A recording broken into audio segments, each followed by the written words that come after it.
Hey there, boys and girls of the YouTube world. Today, the Duff Dog and I are going to try to get this 1985 Ford F-150 running for the first time since 1998. That's 27 years. Oh, never mind. There's a tab on the side that says 2000. That's how much I care about this pickup. Anyway, it's got a lot of snow on it. Oh, it's got Kelvin pissing on a bow tie. I'm excited about this thing. Now, once again, I bought this thing a couple years ago. A gentleman reached out to me and said, you need this, we can't get it running. You probably can't either. So I take that as a challenge. He didn't say that, but he said he couldn't get it running. Anyway, we got a Dodge Dakota in the way and like a 75 or 6 Cadillac and a 07 Ford Fusion. It's like 4 degrees out with 40-mile-an-hour wind chill. Negative 40 mile an hour. It's freaking cold. God, there's a rabbit underneath that car that Duff's pointing out. Let's get some heavy equipment and a heavy jacket and start moving some stuff. Get this thing inside. Get to work. So I don't freeze. We just gotta move that out of the way and the F100 chassis on top of it. And then we gotta get the one owner Ford Fusion off the top of the multiple owner 76 Cadillac 2-door. What do you got over here? We got some extra bullnose parts here, I guess. That one's a 2-wheel drive. Oh yeah, it's 4-wheel drive. I think. I don't know. Brr! Let's get it in the shop. Do I have snot sickles yet? Got my stocking cap on, and my Carhartts, and my bibs, and my bogs, and my insulated gloves. Let's go do this. All right, let's see if we can't pick a Fusion up without fusioning up the roof of the old Caddy too much. Just kidding. Oh yeah, that's definitely in the roof of the Caddy. There we go. Oh, oh, easy. I don't know who set this car there, but that was a bad spot. There we go, little buddy. You know where a good spot for this Fusion is? On top of Mount Mortske here. We're gonna have to take bets on when this melts. Whoop. Oh, right through the bumper. Perfect. See you in June. I do know that it does not like picking up this Cadillac. She's a heavy girl. Yeah, I'm gonna have to get out and hook a chain. It's so cold. Don't drop. Whoa, I'm gonna drop it. How rusty is this thing, Duff? Is the control arm gonna rip off? Probably. All right, follow me, Black Caddy. Here we go. Yeah. You ever buy that one car you should have never bought? Yeah, well, I've done it a lot, and this Cadillac is one of them. It's a chop top now, though. It's custom. All right, we're gonna pick it up and carry it. Barely. Oh, back wheels are coming off the ground. Whoop. Well, the good news is it should weigh a fair amount in scrap iron. Oh, I didn't just do this right away. Works way better. Don't worry, Caddy. Got a new hole to shove you in. Never mind that I wiped out your entire side on a Dodge Dakota. Oh, and I busted my Dakota taillight. There you go, Caddy stashed away, safe and sound. Nobody died. Now we gotta try to figure out how to sneak this Ford out of here without schmucking it up. Probably the same way I put it in there, huh, Duff? Hope it's got tow hooks so I don't have to crawl underneath. Oh, it's got a chain! Sweet! Sweet! How good is the chain? We're gonna find out. The good news is the chain is on the passenger side of the pickup, so hopefully it pulls it away from the Dakota here. I wonder how many flat tires it's got. All of them. All right, we're gonna give her the old rub and tug. I feel like it's got a flat tire, and it's probably in park. Ah! Whose chain broke? Mine or his? Either way, we gotta go find another chain. We gotta go find my chain. Where did it go? Ha! It's just less a hook. How can we make this work? Chains with one hook? Not ideal.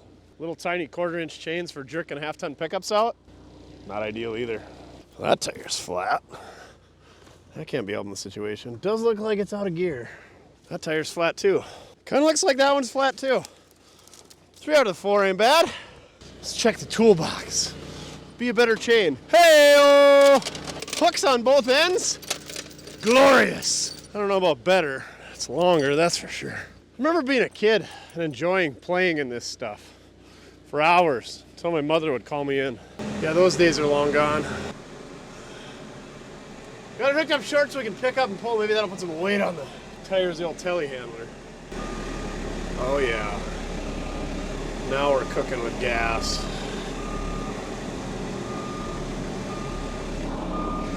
Okay, maybe not. Got her hooked a little too short. Story of my life.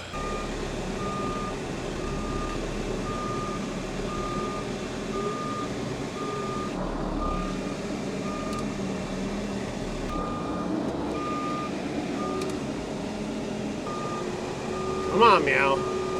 Meow. There we go.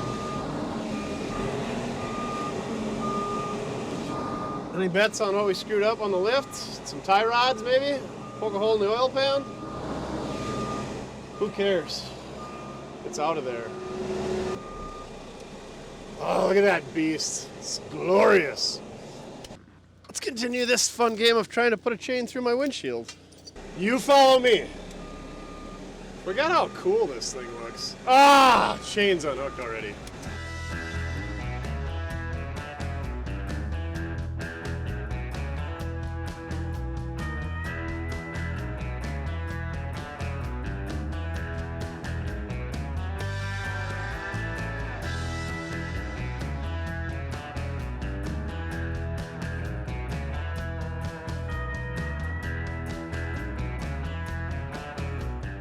Thank you for your service, Rusty Chain. Oh, what are the odds these things take air? I know, should have done it in the snowbank, but it's so much easier. Here, did we rip the valve stem off? Oh, there it is. The law of valve stems, they will always be at the lowest point in the tire. Never fails. Well, we might as well clean some snow off while we wait.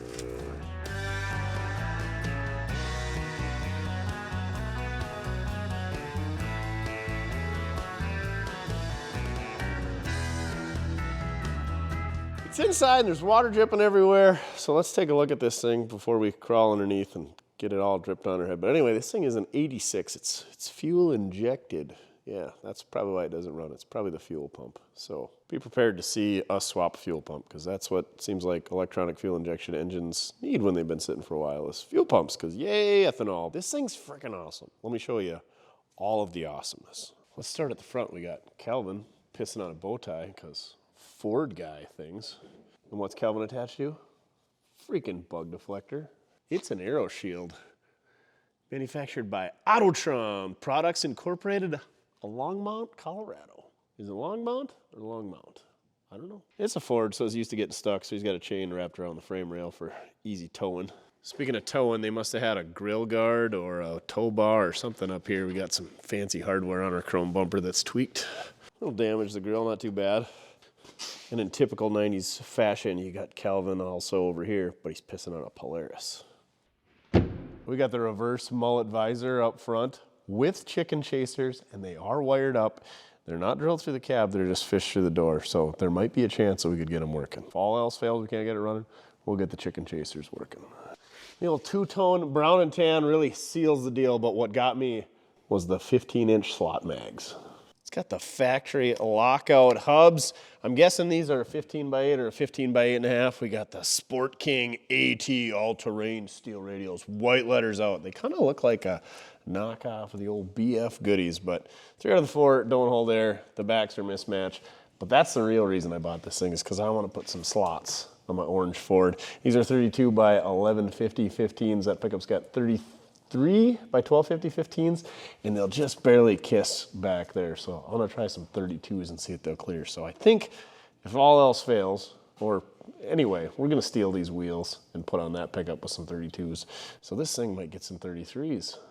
Guess we'll find out. But if it doesn't run, it's probably just gonna get some scabby 235 75s just to make it roll and get it out of my life. Price and availability in the video description. We got the chrome rockers with the blue oval insert and aluminum old man running boards. Oh yeah, that's right. It's like lowering your pickup when it's a four-wheel drive. Just get some running boards so you can climb in and out. Easy entry. Plus it's got the mud flaps so your big old 32, 11, 50, 15s ain't throwing rocks up and chipping your brown and tan paint. And no self-respecting 80s or 90s pickup owner wouldn't have a sliding rear window and CB antenna whip. Looks like we got some sponsors back here. Arctic Cat Snowmobile. Froggy, I think they were 99.9.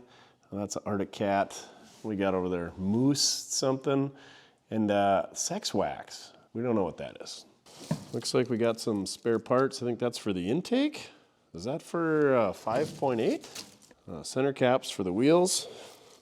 Another center cap. I'm guessing the old slot mags are Grand Prix, or at least the center caps are.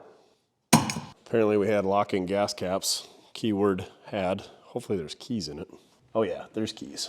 We got Michelin XC ATs on the rear. Again, pretty good tread, but a little flat on the bottom side. Dual tanks, so instead of 2 fuel pumps, that's right, Ford would have 2 fuel pumps for a fuel injected engine because you gotta have 1 in the tank and 1 on the frame rail. We got 3. We got 1 in each tank and then 1 on the frame rail. But check this out. Baloney tip, side pipes, boom tubes. We got these on both sides. These were probably really sweet when they were chrome and sticking out a good 4 inches there. We got the tailgate protector, no doubt it's smashed up under this. They always are. Nobody puts them on to protect their tailgate. They put it on to cover the dent that already got in their tailgate and they should have had it in the first place, but it's there anyway. Check this out. We got the tow bumper. These should have like a big spring under them. They're for pulling anhydrous tailors is what I say, but anyway. It's freaking awesome. Is it the one that slides side to side? Oh, it is! Peelies. Oh, yeah. These are the best. I've never had one of these before, but they slide side to side so you can hook it up by yourself, and then you drive it down the road, and then you give her a jerky jerk left and right, and then they go straight back centered. And then see, you got these sweet hooks for your safety chains. That's a good unit right there. Looks like we got to glue the molding back in place. No big deal. I did get a few rock chips in there, but it's surprisingly solid. Check the mud flap out. Ford, the best never rest. Unfortunately, it's about ready to leave the chat, and the other side already has. It's got electronic fuel injection. You can tell by the way that it is. You can tell because of the way it is. Looks like we probably had some bed rails or a topper on it at one point. Bed floor is actually in pretty respectable shape. Oh, it's not an XLT, it's just the XL. It's the extra large 150. All right, let's get the hood open and see what we got underneath the hood. Duff says it requires 2 snaps because it's got the inside hood pop. Sure enough, our air intake tubes are missing. Those are the ones that were in the bed. Looks like the air intake is full of mouse house, and everything else is as well. Looks like we got AC, power steering, the old smog pump's still hooked up. Looks like we got a Napa Legend battery in here. I don't see a date code on it anywhere, but they said they had it cranking over and then they could get it running off ether, so that tells me it's got spark and it's not getting fuel. So let's go ahead and verify the customer complaint. These guys are serious. They even tighten their battery clamps. Oh, that's gonna snap for sure. All right, Profab Designs is our battery sponsor this week. You too can be a battery sponsor at mortske.com. Oh yeah, that battery looks way better in there than the old Group 75. I think these come with Group 65s. Who comes up with the group numbers? You'd think that a 75 would be bigger than a 65, but it is not. Well, I don't hear any clicking or clacking or see any smoke. So I don't know if that's good or bad. Let's go inside, hit the key, see what happens. I only got a buzzer, that's good. It's also annoying. Ooh, more buzzers. We got an emissions light, that went away.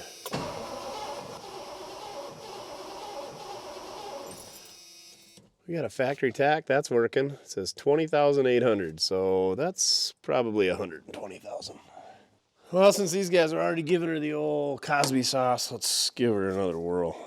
Premium starting fluid from Prestone Quality since 1927. High ether content helps start engines fast to prevent unnecessary battery and starter wear for small engines, passenger vehicles, and heavy-duty vehicles. Danger, extremely flammable. Awesome, just what we want. We're just testing for spark, that's all. Little's good, a lot's better.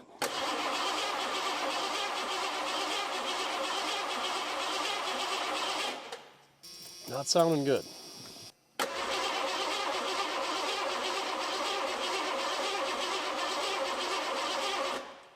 Well, that's telling me we got no spark. Where's the coil at? Down in the rat poop hole. Are the wires chewed off?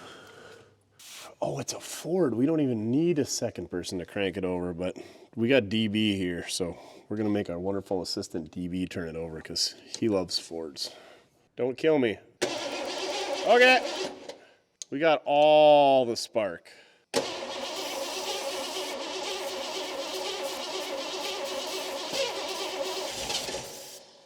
Oh yeah, it'll go. We just got to figure out why it's not getting fuel. All right, we'll lift it up in the air and see if we got power going to the fuel pumps and what's going on underneath there. I feel like he said he did some wiring, so yeah. Can't wait to see what that entails. All right, let's take a look at this twin traction beam awesomeness. I came in like a wrecking ball. What do we got going on here? Oh, it's just looped around the frame and then just catches on the bumper when you tug on it. That's not ideal. Oh, we got some horns mounted down here and some add-on electrical. I'm sure it had fog. Oh, there it is. There's the brackets. Fog lights. Twin traction beam. Awesomeness. It's what the Baja guys use. I don't know. They're pretty good for that, but they're pretty good around here for the bushings going bad right here and never getting replaced, and then people drive down the road like this. You gotta love the twin traction beam for it. Look at that front wheel about ready to fall off. Don't worry, the other side's no better. What else we got? Coil spring on top of the twin traction beam, which is the 4-wheel drive version of the twin I-beam. Power steering leak. Yep, just leaking all over everything. No flexi hoses, so I approve of that. You know what I don't approve of? Long tube headers.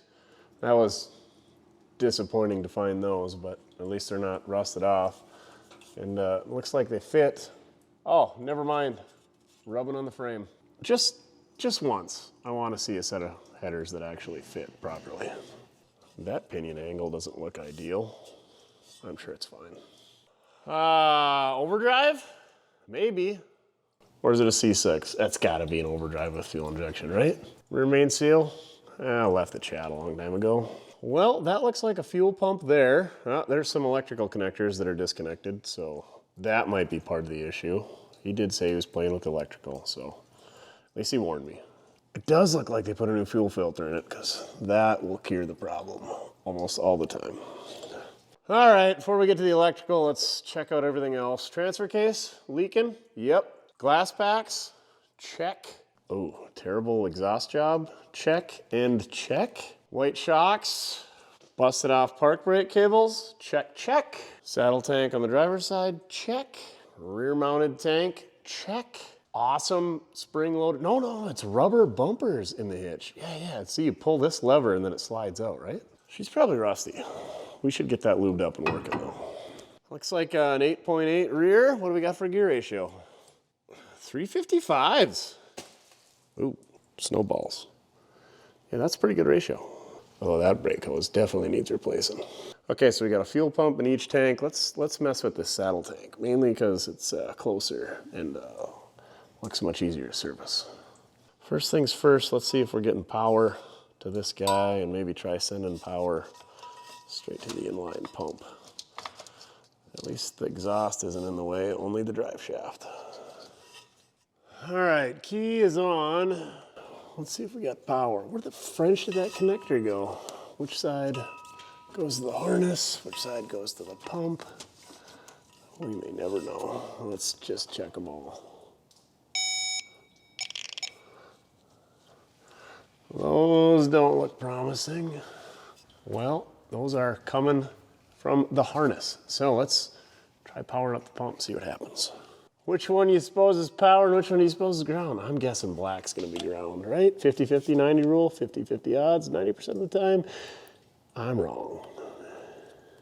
Maybe it's just a bad fuse or a relay. There we go. We got pump action there. So, what does that tell us? Usually if the pump's running, they work. Usually when they fail, they just stop. So let's disconnect the line going from the pump to the filter, and we'll see if we got fuel coming out there. If not, we'll backtrack and we'll see if it's the pump that's not getting fuel, or if the pump is bad, or if we're not getting fuel because one of the pumps in the tank is not working. It is on the front tank right now, so that's what we're gonna go with. And maybe this only has power for a couple seconds when it cranks over, but we know the pump's working, so let's see what we gotta do to get fuel. All right, it's got these Bundy style connectors. That's what I call them, the old push-to-connects. It's probably the wrong term, but that's what I'm calling them. And I like them because minimal tools, no effort. Okay, minimal effort. Oh, all right, all right, all right. Ooh, that's right.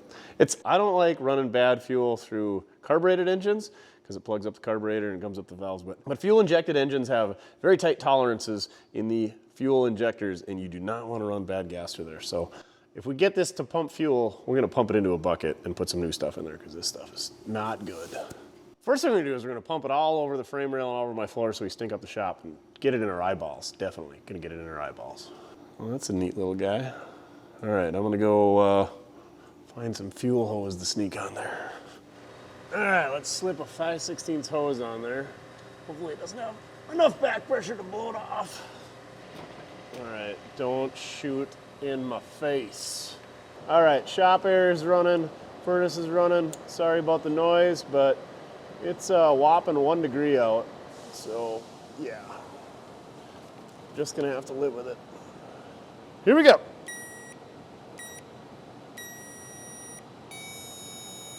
Why isn't it running now? Oh, it is running. You just can't hear it. No fuel. Oh, we're getting a drizzle. A little bit more than a drizzle. Wang, bang, bang, bang, bang.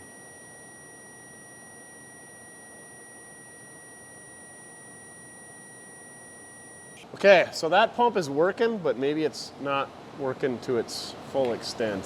And maybe we got no fuel pump action in the tank. Maybe we got no fuel in the tank. I don't know. The fuel gauge did not come up. I really don't want to dump some fresh gas in with the old gas. So how can we do this? We definitely need more volume and pressure than what we got, but we could be out of gas. That could be the problem. Ain't got no gas in it. It ain't got no gas in it. Looks like a really easy tank to drop, so we're gonna go ahead and drop it. Let me show you why I think it's gonna be easy. So it's probably not gonna be easy because I think it'll be easy. The mounting studs right there, they don't look rusty enough to snap off, and if they do, we just stick a new bolt in there. Same deal on the back, you can get it both sides. Easy peasy lemon squeezy. The wiring seems really long. I think we can just drop it down, and I can't find a connector, so it must be right there on the sending unit. We can get it our 2 fittings right there, so that'll be easy. We just get our Mortske magnetic screwdriver, pop those out. Literally, the hardest part is gonna be getting the fuel filler hose off and sneaking it through the frame rail and dealing with snow melting and dripping on my face. So I'm gonna go ahead and bang that out real quick. That didn't go so bad, wasn't any surprises. That's what you like to see. Let's go ahead and get this connector off, see what happens. I did find out that it is got a lot of gas in it. So that was not the problem. Sure enough, there's our connector. All right, now we gotta figure out which one is for the sending unit and which ones are for the pump. Let's just go ahead and pull this sending unit out and see what we got inside. We're this far. Can we not be cavemen and like somebody make a socket for doing this? Ow, that nail is hosed up now. Whoops. Oh, this stuff stinks so bad. Is it gonna run out when I pull this out? Is it that full? There. It's less full now, that'll fix it. Well, that is in there. That's a good seal on that O-ring that I probably don't have a new one for. Oh, gross. Yeah. Is there gonna be a sock even on it? Well, we knew the sending unit, was shot. I got a new pump, but I don't have a new sock. I don't have a new sending unit. That's shot. Is the fuel tank even salvageable? Maybe the sending unit's fine, it just needs a float.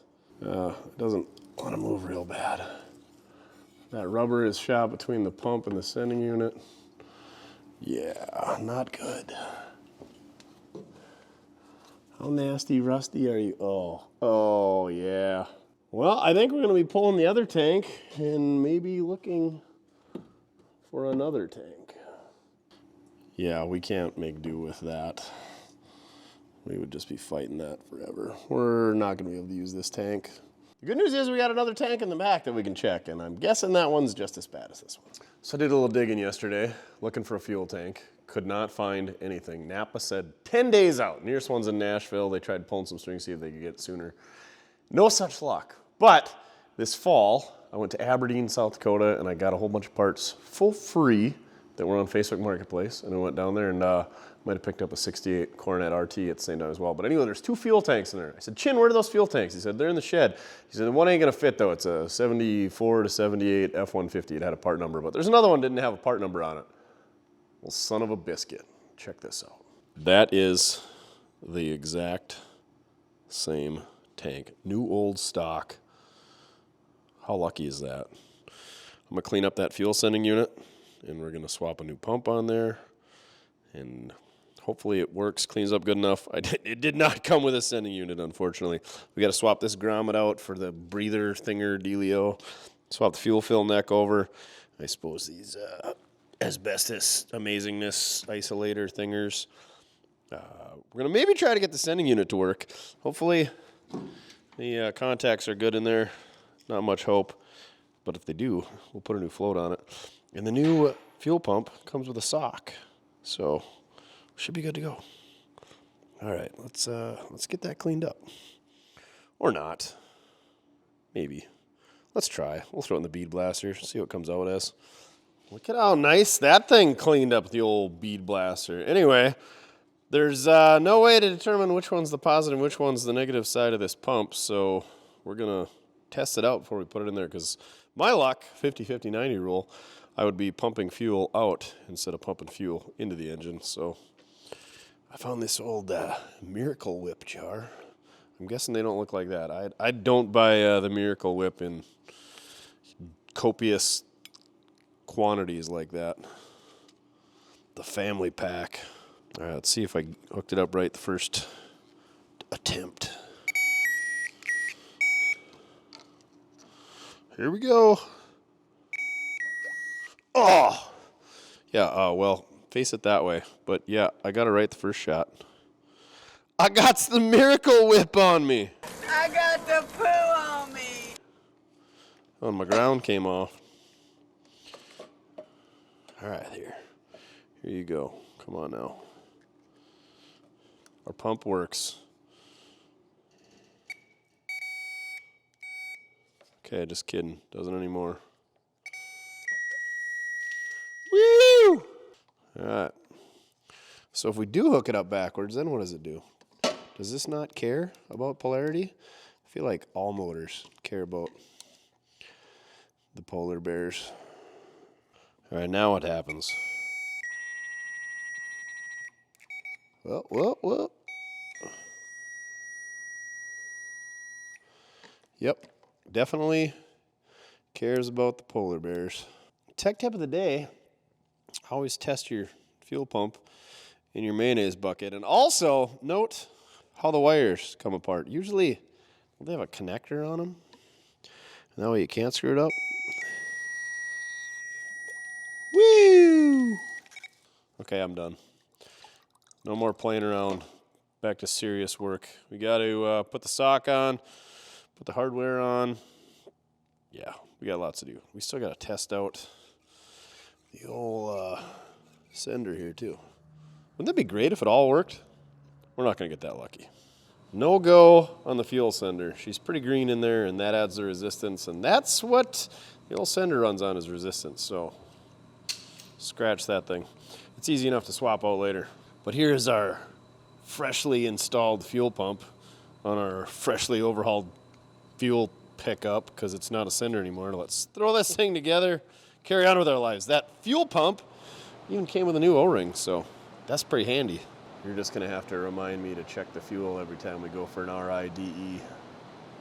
The saga continues. I thought I was getting so lucky with this fuel tank, but check this out. So there's these two little notches here and here where these tabs line up. That's what clocks your sender. And guess what? Instead of being down there, they're up here. And that causes the sender to hit the side of the fuel tank. So I'm guessing that's why this thing was on the shelf. Maybe it was manufactured wrong. I don't know. But what we're gonna do is make our own little notchies about like that and put that thing in there. Better yet, we know it needs a sender. So maybe we just grind those tabs off, call it good. I don't know. What should we do? I'm feeling lazy. I'm just going to cut these tabs off. And then once it's full of gas and we put the new sender in, then we'll have to cut those in there and blow our faces off. Whoa! That doesn't sound like much fun either, but it's probably what we're going to do. Yeah, we're just cutting those off. That's what DD Speed Shop would do. And then he would glue it in. Shmoo it in. Glue it in with shmoo. It's a lot easier to fish in and out without that float and sender and stuff on there. Can we just bend those over? Wouldn't that be handy? Or break them off? Oh, bada bing, bada boom. Problem solved. With the tension of the lock ring, I doubt it's going to want to try to spin anyway, so we're golden. Perfect. So I'm going to blow these lines out before we go ahead and install this tank because they're probably full of rust, but they're actually plastic lines, so I'm not worried about the lines being rusty. I'm worried about the old fuel pump and rusty tank, but we got to unhook them up there to blow through them. So I think what we're going to do is, since we got to unhook the filter and we got to unhook that other pump, I'm just going to go ahead and pull that inline pump out because I got one here and I'm probably never going to use it on something else. So let's just throw that in there. Let's take the filter off so we can blow them all out up there. Put a new filter on it because maybe that thing caught a bunch of the rust that they were pumping into it before, because once that rust gets in the injectors, there's not a good way to get it out of there. I don't know if this thing's got a throttle body on it or 8 injectors or how these work. They're like black magic to me, and they look terrible to work on with that big aluminum intake octopus thing. And there's not much to see here because the drive shaft and the headers and the exhaust are all in the way. So I'm just gonna go ahead and do that off camera. Ah, that's some stinky stuff.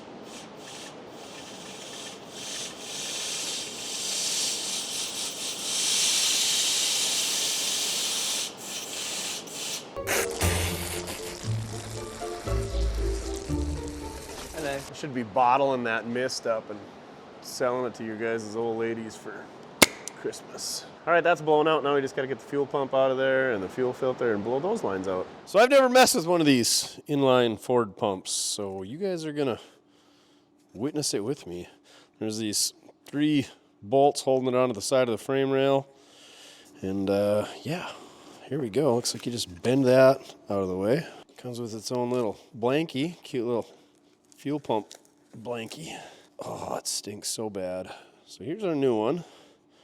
Let's note where the power and ground are, even though, yeah, this is shaped different. That's got our same style fitting on that end. We're going to have to swap fittings out on that end. The kit came with, I call them a Bundy style, the push to connect. That guy right there, so we got to swap that out. Significantly bigger diameter, so we got to put the little fuel pump condom on there, and then I think it slips inside of that. And then how does this connector dealio work? Because this thing's just got eyelets. Can we remove this? This is a Bosch, by the way. Way better than whatever we're putting on there. Made in the USA. Those were the days. I guess we're probably just going to have to cut this off and make some pigtails, maybe? Or is there connectors in here? Be some nice eyelet connectors that we can just disconnect and swap this whole shooting match over so I don't have to make any connections. Spade connectors? Are you kidding me, Bosch? All right, well, is this at least labeled which is positive? Oh yeah, it is. Thank the Lord. Spade connectors? Oh, that's disappointing. One is bigger than the other, so you can't screw it up. But this kit, guess what? came with spade connectors. So we got to put the big one on the positive and the small one on the negative. Gross. Well, gotta do what you gotta do. I would almost rather put eyelets on there than these spade connectors, because what happens when they vibrate loose? You lose your fuel pump, I guess. And that's at an angle, so do we bend it up or do we just jab that on there? Have I told you how stupid it is to have spade connectors? Yeah, look at that. Slides right on and off. Okay.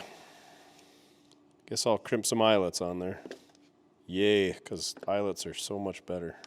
All right, there you go. Our fuel pump in a blanket. Ready to slam it back in there. We just got to put those 3 bolts back in. Push to connect our fuel lines. Once we get this one blown out, that one goes into the fuel filter. And we got our crappy little pigtail connector there. Got a little wire harness that runs in there that clips in that doohickey. I don't know what was there. Looks like it's busted. So, just like that. Strangest.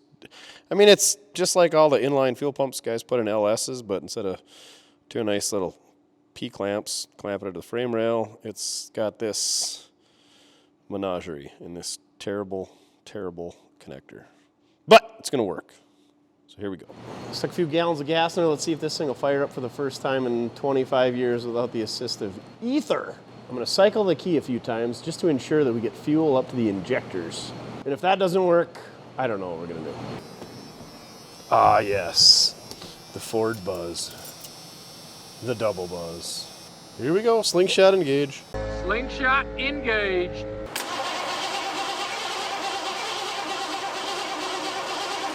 Cycle it a couple more times.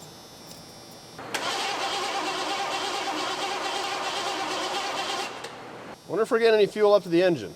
I would assume not. Sure enough, there's a little fuel rail right down the center of the intake here, and it's got a Schrader valve, so I'm gonna go ahead and plunge that and see if we get any fuel coming out. Use the old screwed by Mortske repair screwdriver, and nothing. Well then, key on, still nothing. Guess we're gonna look for a fuel pump relay or fuse. Not much information on the internet, but the only relay that I could find in this whole pickup is this green one here. And it's got this really corroded wire on the back side. And guess what? When I give power to said corroded connection, I can hear a pump running. When I cycle the key, can I hear a pump run? I don't hear a pump running. Let's see if we got fuel up here now, though.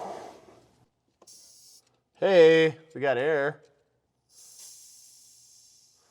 So that's telling me that either we got a bad relay, we got a bad connection, or we're not getting a signal up to it. All right, let's test on this relay. We should have power to it, which I think we had. Got power. So are we not getting a signal? Or do we not have ground? Oh, that wire looks so bad. All right, ground. We don't have ground on either. So are we just missing a ground? Just a bad ground? Is that all it is? How could we be so lucky? My luck, the ECU controls the ground, and it's something with the ECU. Power. That's for a fuel pump. Got power there. So literally, we have power there too. There shouldn't be power at all those. How can that be? One of them's got to have ground. I'm going to go ahead and cycle some power to this, and we'll see if it pops off. I can hear the pump slug, so it's hating life right now. Let's crank it over.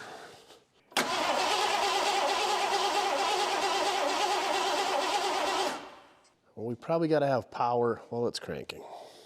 Now let's crank it over with the pump running. Kind of sounded like it wanted to go there, didn't it? Are those rear pumps running? See if we got some fuel. Oh yeah. Lots of fuel. Come on, baby. I lied. Maybe it is going to do something. What's this in the glove box? Oh, a Zippo? What? Born to Ride? Still in the container?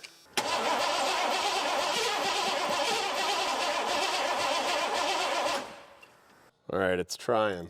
What does that mean? Both fuel pumps definitely running. So that's telling me that we got some injectors that are not happy with their lives, and I don't blame them. The starter's about to be real unhappy too.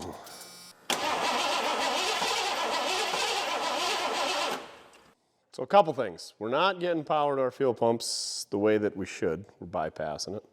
So we got something to figure out there.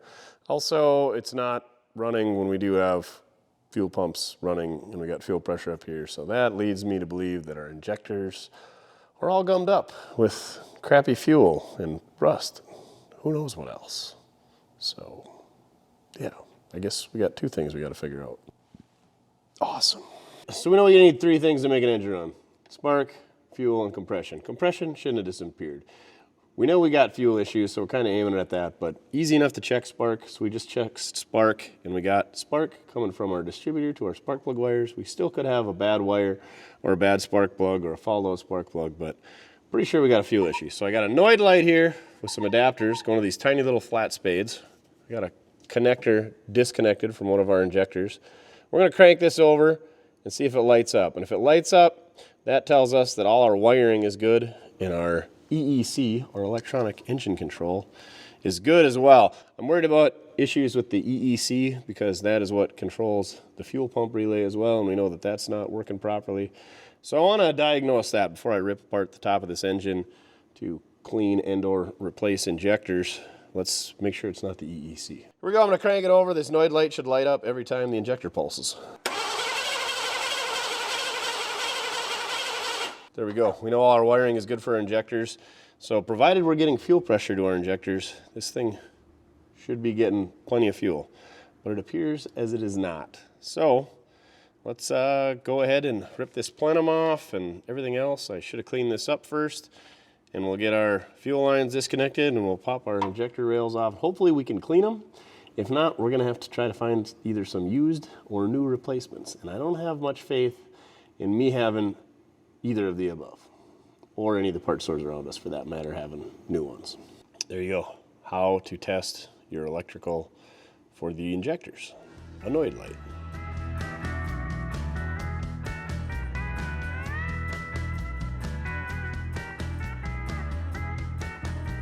What is this? EGR? It feels like it's going to be broken is what it's going to be.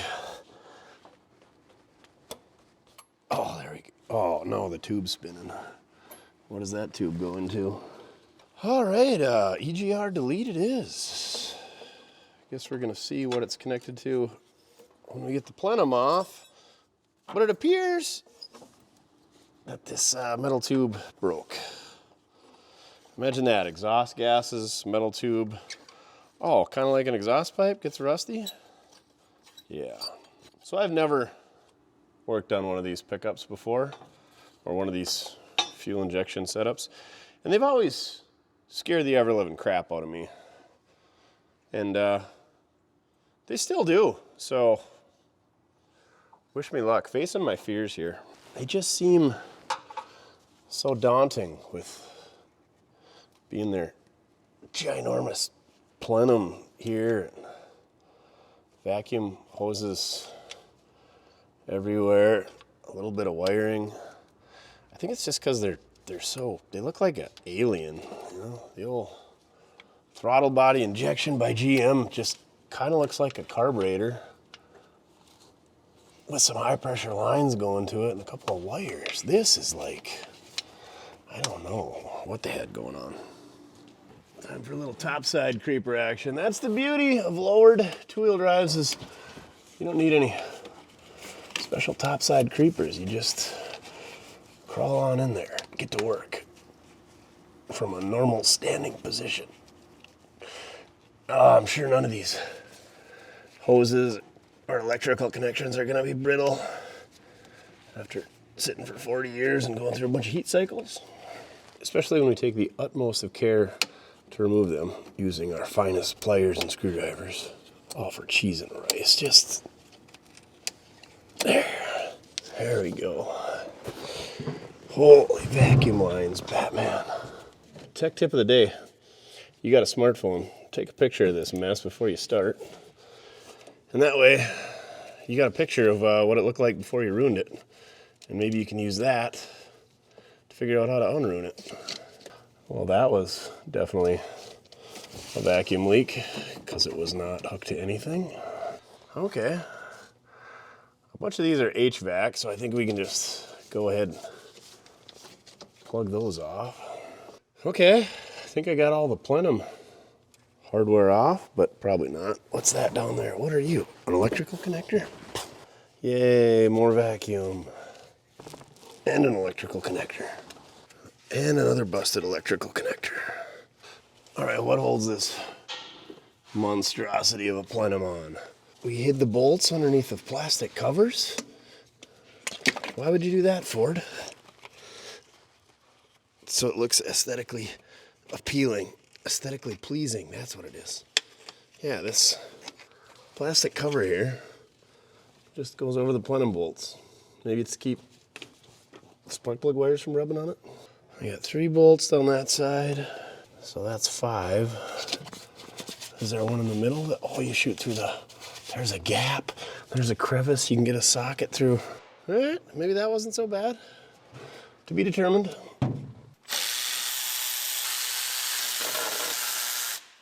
The Leaning Tower of Injection. Except for my socket doesn't fit through said crevice. My extension does. There's got to be a bolt there, isn't there? I'm going in. Oh yeah. That's it. Get in there real nice and deep like. That's it, boy. Get in there nice and deep like. I can't see. I don't know. I don't see a bolt. Well, there's definitely a bolt there, but you can't get the socket through. What the? How am I going to get a thinner wall socket than that, Ford? Tell me I got to give it the old reach around and try to hold the socket in there with my fat hands and then get it on the extension? Yeah, right. Not a chance. What if we get a longer extension, stab it all the way through so it sticks out this side of the Plenum? Oh, yeah. Get her hooked up. I'm the smartest man alive. I am the smartest man alive! Just kidding. If I was a smarter man, I would not be doing this right now. Where's that bolt at? Underneath all that rat poop. That's where. GM comes out with a throttle body for it. It's like, I can one-up you. Let's cut an aluminum wheel into quarters and weld it all together the same way and then stack it on top of the engine and then make the hardware possible to get at. But it'll look so cool sitting up top. How are you gonna change your valve cover gaskets? We don't worry about that. The forbidden hidden bolt. Ford probably sells a special tool for this. Maybe a shallow socket versus a mid-length socket? Nope. It's a Torx. Close. You know, they could at least cast into the side of the intake that says, hey, there's a Torx T35 bolt down here, but no. I'm gonna get real angry. Don't make me angry. You wouldn't like me when I'm angry. Definitely rounding off. Fudge. So I need a 1/4-inch drive T30 so that it's narrow enough to fit down there. Fords. Fords, Fords. I love Ford. I can't even convert this thing to a carburetor without getting this thing out of there, so that's off the drawing boards. How are we gonna do this? They don't show you this on the YouTube videos. All right, I hate using these little Torx sets. I mean, they got their place, but I don't know that that's gonna be long enough. We're gonna have to cut this thing off and weld it or what? Sacrificial. Yeah, that's not long enough. Story of my life. You know how many times you could have had a GM throttle body injection apart? I've never worked on a Mopar, but I got to imagine they had a throttle body too. This Plenum stuff on Fords leaves a bit to be desired from a serviceability standpoint. This thing better run amazing when we get her together. I can't write it. This is so terrible. We're having fun. We are having fun. All right, I'm sacrificing this thing. We're gonna cut it off and put a socket on it. Make it nice and short.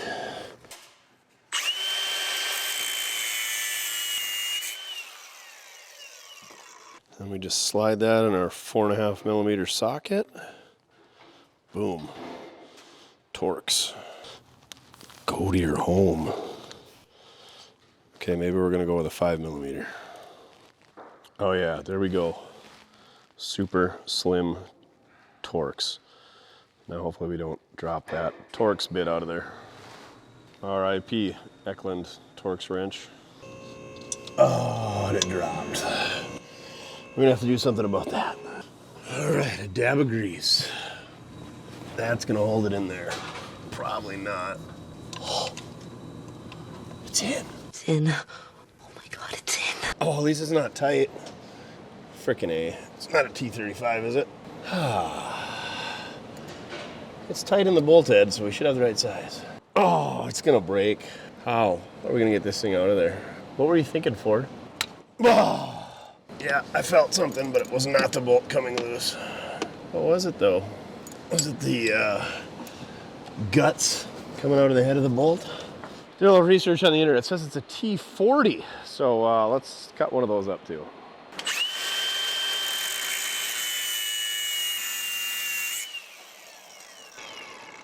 Hopefully Santa brings us a Torx set for Christmas. This one looks a little bigger than a 5 millimeter. I don't know how I could mistake a T30 for a T40, but the internet is undefeated. Yeah, that definitely fits better. Come on, baby. Oh! Felt good. Oh yeah, there it is. According to the camera, that was a 45-minute bolt. Just think if I'd have rounded it off. I bet that bolt has ruined a lot of people's marriages, lives, got them to give up on Fords, convert things to carburetors, make poor decisions, rob banks, and drink a lot. So there you go, sacrifice a T40 Torx bit and move on with your life. Good grief. All right, what else could we have possibly forgotten? Hopefully our Torx doesn't fall inside the intake. Oh, it definitely almost did. What's hooked? PCV? Somebody mentioned that. Now's the time to replace that. Definitely won't be doing that. There's our bolt. Now where did our bit go? There it is. Yes. That guy is miserable. I don't know why we can't just put a regular bolt in there, but that's what saved the day. The old T40 Torx key cut up. Oh, look at that. Glorious. So much more room for activities. So many activities! Now we just gotta pull off all the connectors for our injectors, unhook the lines. I already pulled the vacuum hose off our fuel pressure regulator. And then we just gotta take the clamps that hold the rail down, and she should be loose. How many of these connectors can we break?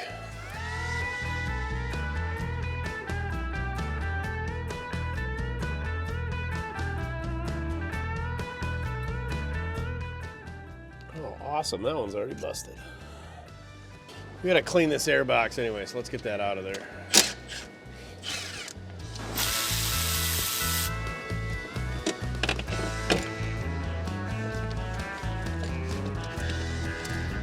Yeah, there's a full rodent house of sorts in there. I would say it was due for a cleaning. What is that? Is that rabbit hair? I don't know.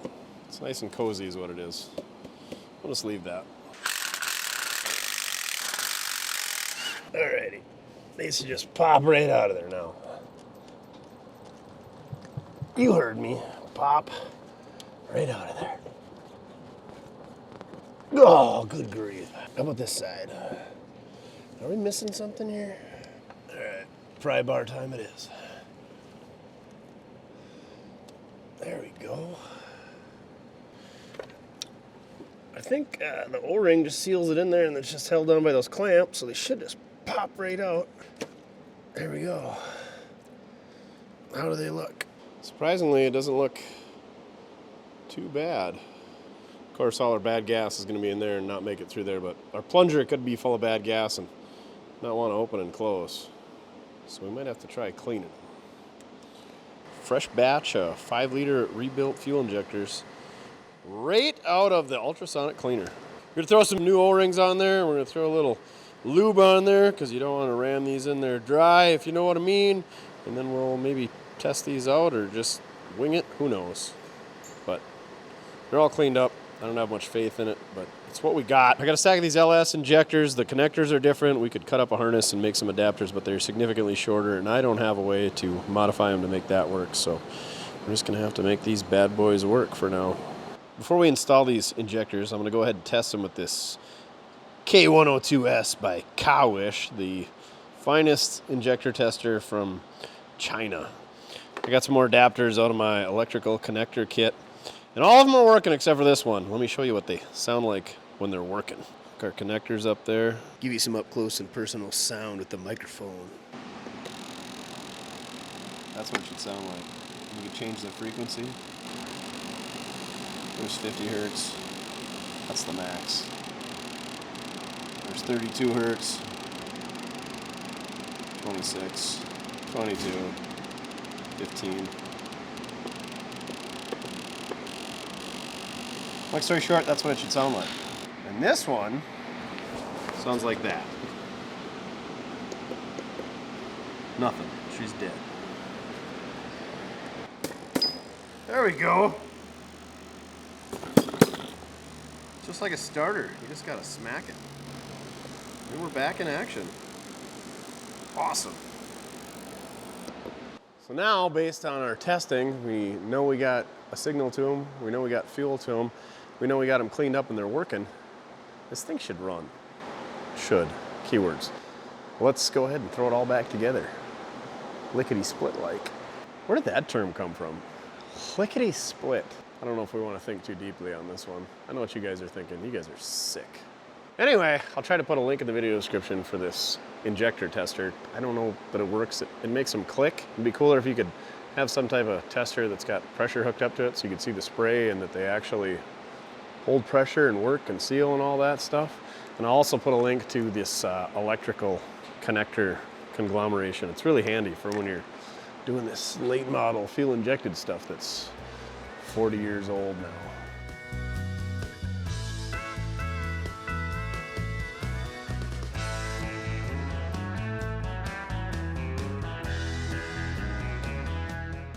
Got all our injector rails back in there. You got to be careful with these connectors, and then these vacuum hoses and lines are getting real brittle.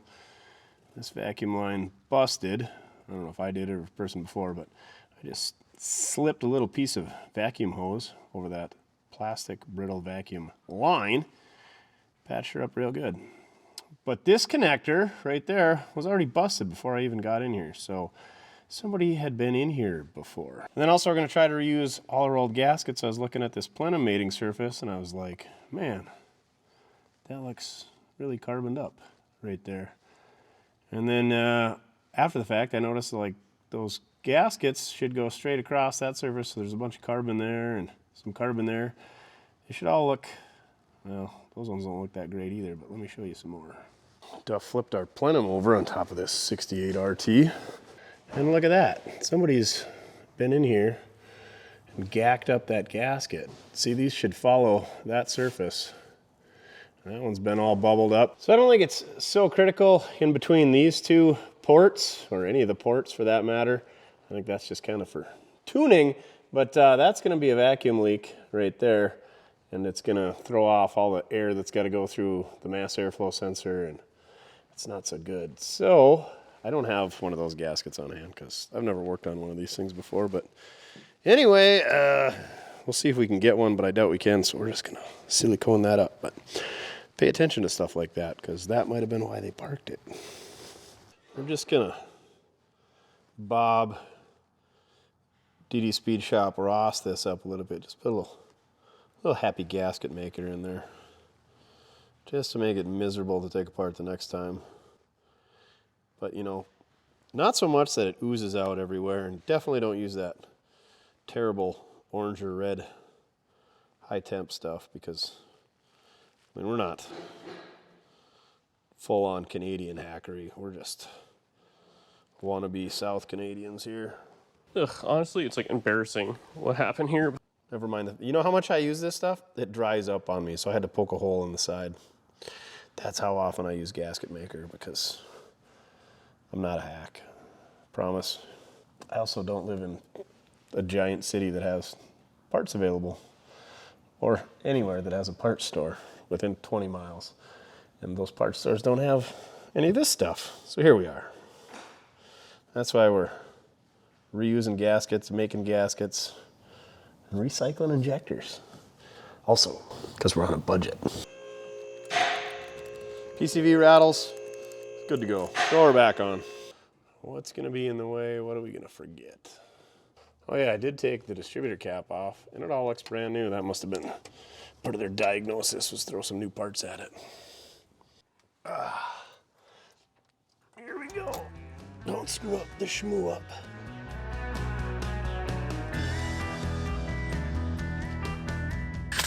Torqued.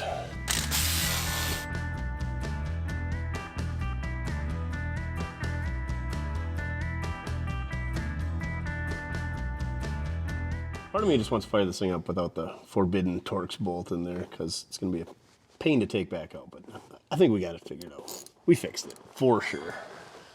How are we going to get this down in there without dropping it? Are you kidding me? The bolt won't even fit through that gap. From now on, these 40 FIs are going to be known as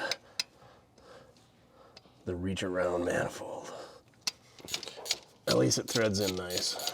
That or it's just spinning and not even catching.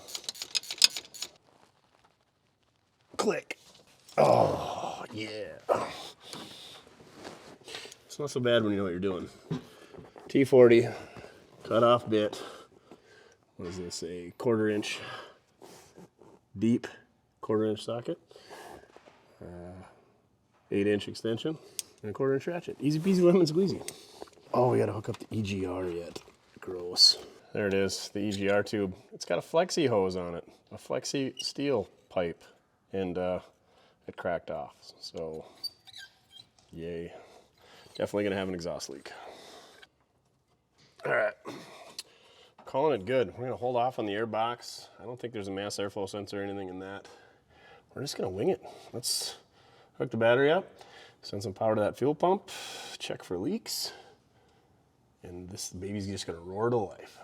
All right, please don't have any leaks. If the pump slugs up, that means we got no leaks. I think we're golden. Let's crank it over, see what happens. Still got the loser switch hooked up.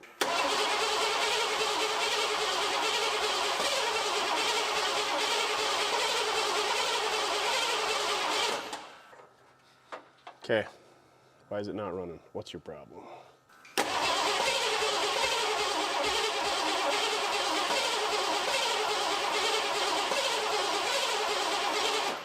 Awesome. Whatever could it be? We got all kinds of spark, guaranteed, guaranteed. Oh, Ford.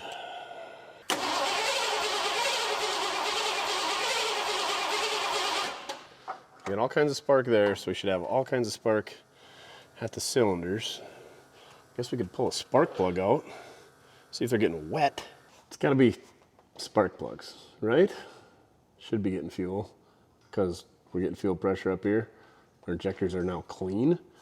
We got signal to our injectors. We got spark at the distributor. At least the spark plugs are easy enough to pull out with headers, so let's pop a couple spark plugs out and see what they look like.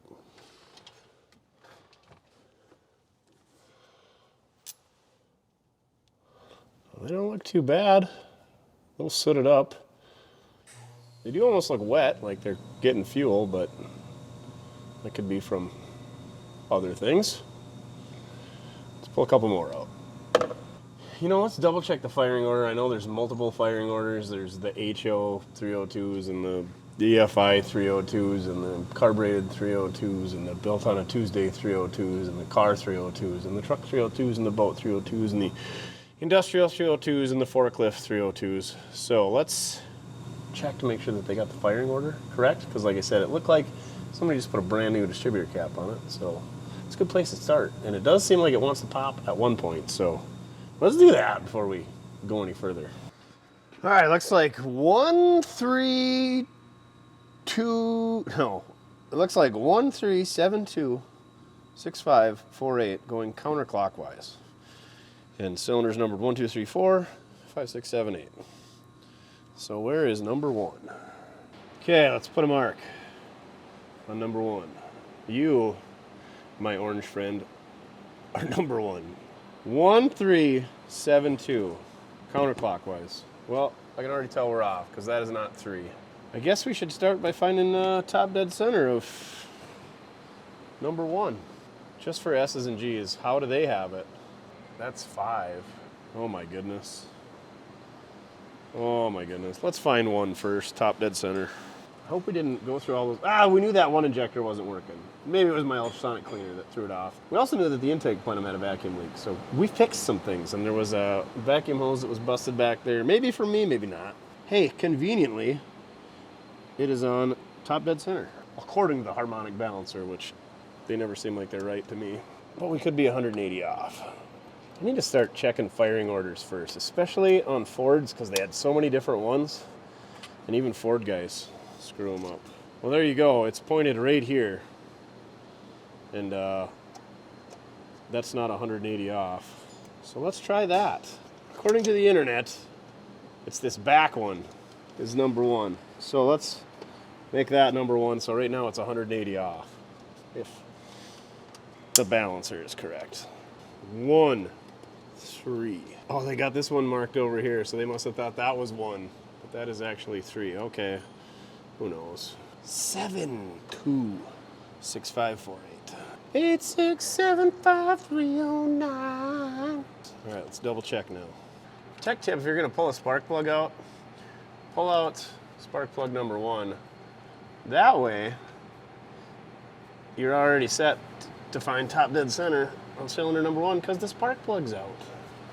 Learn from my mistakes, kids, and you should be one smart SOB. Oh, how did these headers not burn these off yet? Because they never ran good enough to burn them off. Slingshot engage.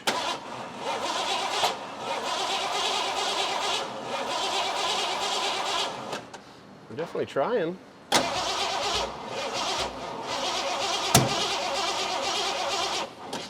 All right, we got to pull out number 1 and find top dead center of number 1, because I don't think where we got it is top dead center of number 1, but something changed, good or bad, who knows. You know why I chose number 5? Because I could see it. There's a smog pump in the way over here. All right, can I get my finger in the hole? I want this light over here so I can see where my finger gets cut off in the fan. Oh, dang it, that smog belt got me.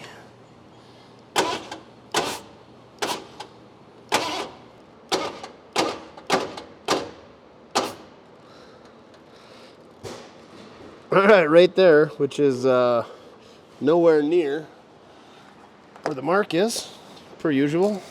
Great. Let's take our distributor cap off and see where it's pointing, and that's going to be our new number 1. Who's number 1? Oh, sure enough, back over to where we had it before, but with the firing order wrong. Let's try this again. We're for sure going to have to check these. No idea what I'm doing. Hey, we're trying. As much as I hate it, I'm learning. You guys are learning with me. So you got to have spark in the compression, fuel, but you got to have that spark at the right time. You got to have timing. You got to have valve timing. You got to have all the timing. We're just winging it at this point, kids. No idea what we're doing. Educated guesses? Just not even educated. We're just screwing around. Having fun.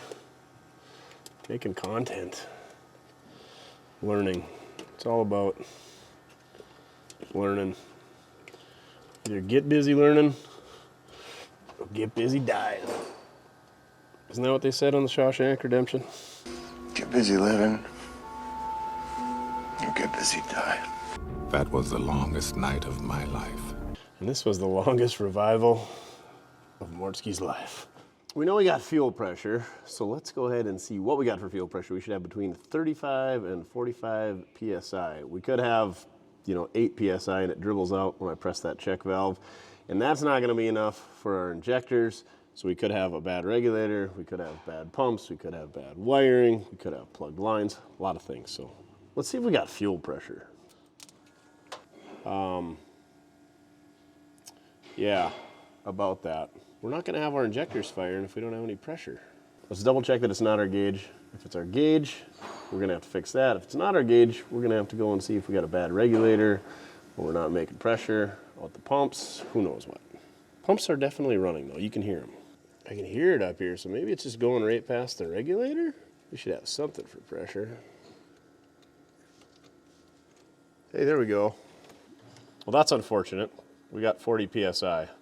I mean, it's good because we know we got our fuel pressure, but our engine's not running. So now it's something else, like compression, which is harder to check. Let's double check it at cranking. It's sitting at 40 right now. Let's see what happens when it cranks over.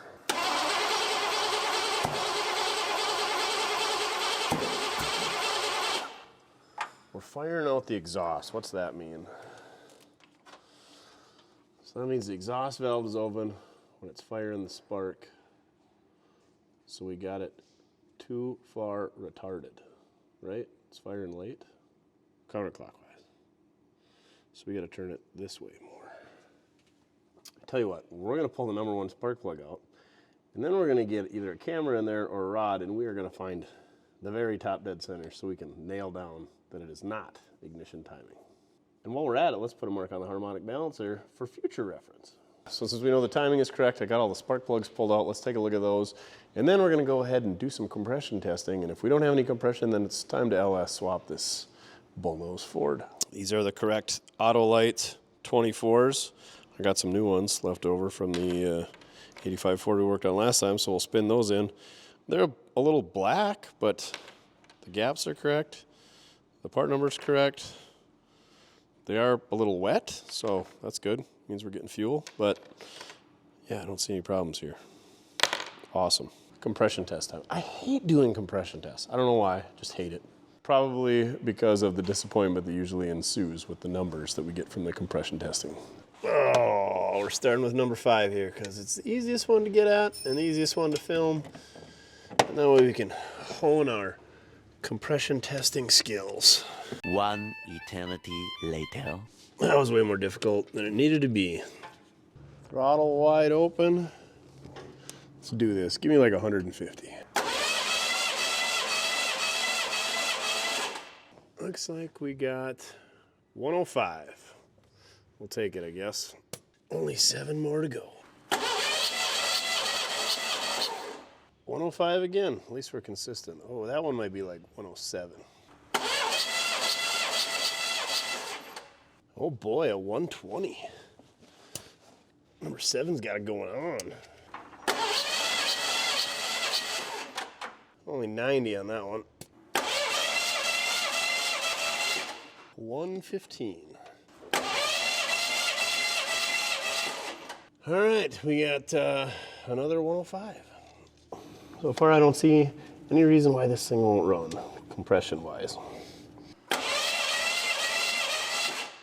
Only 95.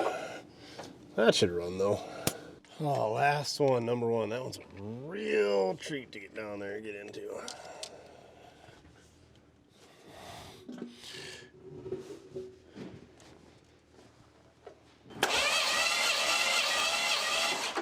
$95 again. All right, compression test tells us this thing should run.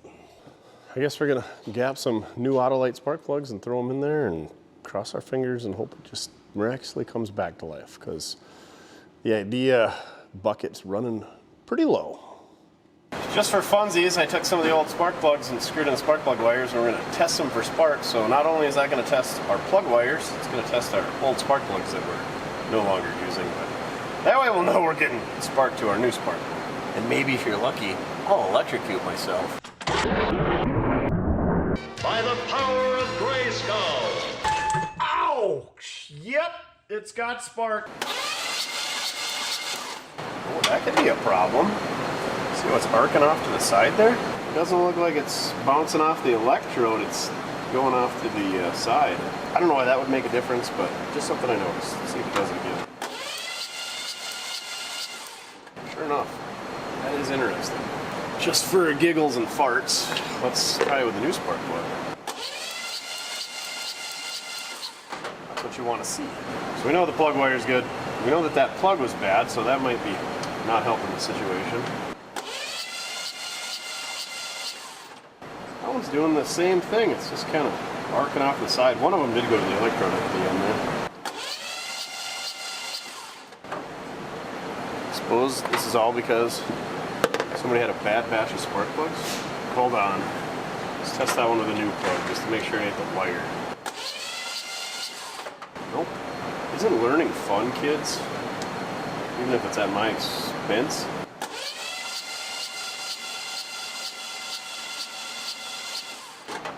What the heck?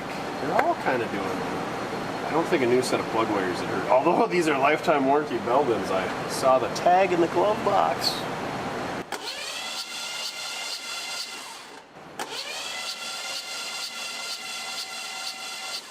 It's so weird. What would cause all these spark plugs to be bad? Well, that's cool, I guess. Hopefully that was the issue. Maybe I should go look through my stash. I had spark plugs for that 85 Ford. Maybe I had a set of plug wires that didn't get installed. I can't imagine installing new plug wires and not new spark plugs. But maybe I bought an extra set of spark plugs. Who knows? So I got this little Ansel spark plug tester off the old Amazon. And you can adjust the frequency. Is that what it is? So there's a good known Delco, and there's one of the spark plugs out of this pickup. I like this thing because it doesn't electrocute me, but yeah, look at what our spark is doing. The one on the left is a good known Delco, and the one on the right is one that came out of this pickup. Not good for business. And at least 6 out of the 8 were doing something similar to that. Not jumping across the electrode like the one on the left should be doing. And some of them were even jumping over to the threads on the inside. Get yourself a bench spark plug tester. I'll put a link in the video description. And comment down below if you know what caused this. I don't know if it was because the pickup was running rich, because of the vacuum leak that it had, and it eventually took these spark plugs out or what, but I'd sure like to know. New spark plugs, that's gonna fix it, guaranteed. Spark plugs, kids. Always check your spark plugs.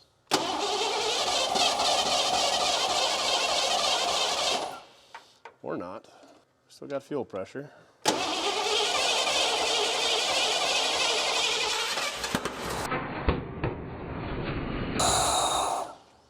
And your timing. Pew, pew, pew. Is it getting better or worse? Who knows? Definitely worse. I really wish we hadn't messed with that timing now.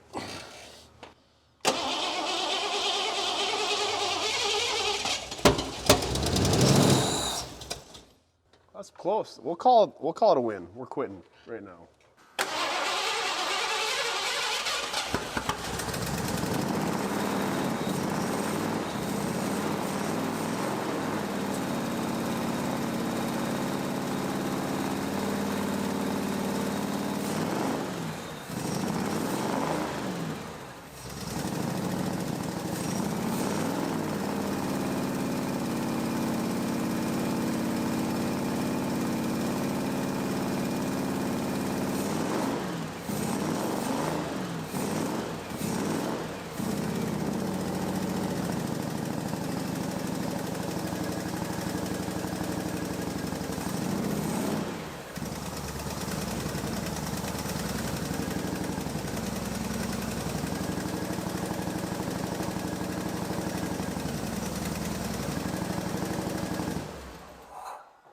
I think the timing's off a little bit. I'm gonna go ahead and move the plug wires a little bit, and then when we get it running, we're gonna play with the timing and time it by ear, because that's the wrong way.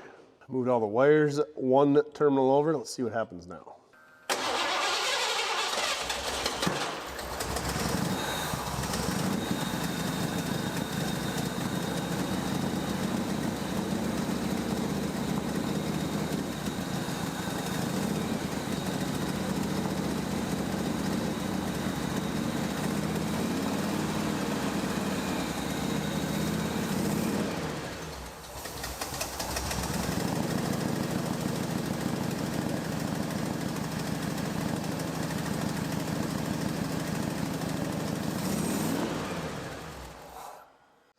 So it doesn't want to idle. It doesn't seem to run that great, but we do have a massive vacuum leak, I think. Well, I don't know about this vacuum leak, but that EGR has a huge exhaust leak, and I feel like it's trying to pull air from there, and so we should maybe see if we could bypass that or plug that.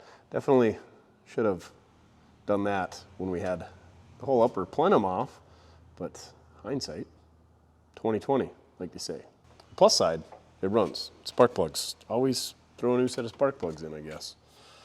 First time we got bit by that. What if we just unplug the EGR? Then will it not work? I don't feel like that EGR is doing EGR things anyway.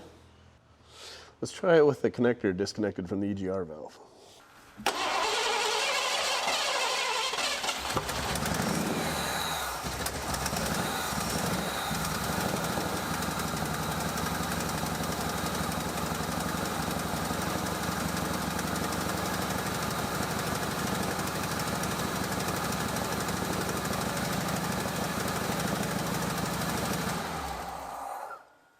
I'm gonna go ahead and do a smog pump delete, see if that changes anything.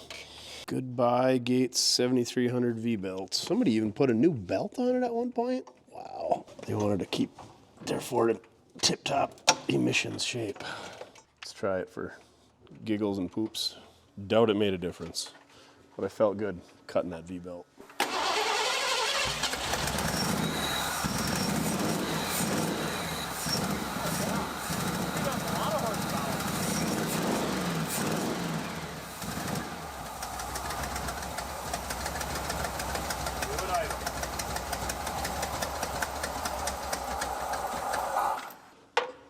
No, but I can screw this in with my fingers, so maybe somebody'd screwed that out, and that's why it won't idle. Oh, silliness.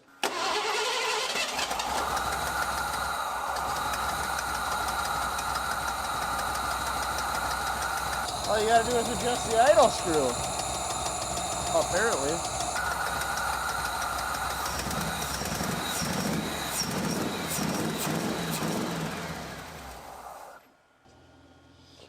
Maybe it needs some more.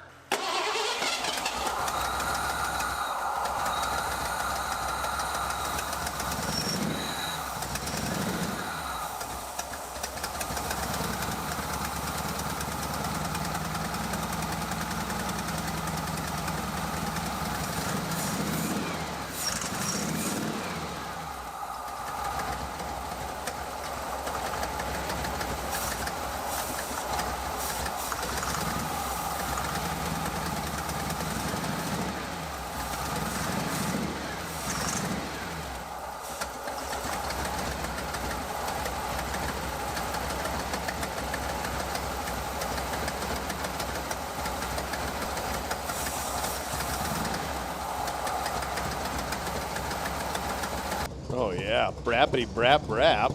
Looks like we're idling about, well, 700 RPMs. We could maybe turn that up a little bit. We're charging. We got some oil pressure. We'll take it. I hate to say it, but it sounds good with headers and glass packs and side pipes. Bit of an exhaust leak over here though. Well, it runs, so let's go ahead and clean up the airbox, try to get that all reassembled. Let's drain the oil and give this thing some fresh oil, because I'm sure it's full of fuel from getting overfueled with those terrible spark plugs. I'm so glad this thing finally is running. I was running out of ideas. See what I did there? That's a knee slapper. Oh, what kind of milkiness is gonna be in here? Let's just not have any lumps in there. Please be no corn or peanuts. Oh, yeah, that's good lightweight stuff. A lot of fuel in there, probably wiped out the bearings. No big chunks, that's a bonus. The oil filter is so greasy, I can't even tell what brand it is. I do like how they got a big notch in the cross member to sneak the filter out of, just so it can drip all over the front differential. Big access hole, still can't get at it. Are you supposed to do this from the top or what? Well, this is silliness. I am determined to get this thing off without letting this thing down, because once I let it down, then I gotta put a pan underneath it. That's no fun. Oh yeah, and the power steering pump's right there. There's no way you're getting it from up top either. There we go. What's it gonna be? Xenix Fleet Guard? It looks like it's white. Hastings? Oh, turn it the right way. Get her extra snug. Probably like a Mopar where you gotta put a trash bag over it. Just like those Mopar guys gotta do with their girlfriends. Wait, what? They got girlfriends?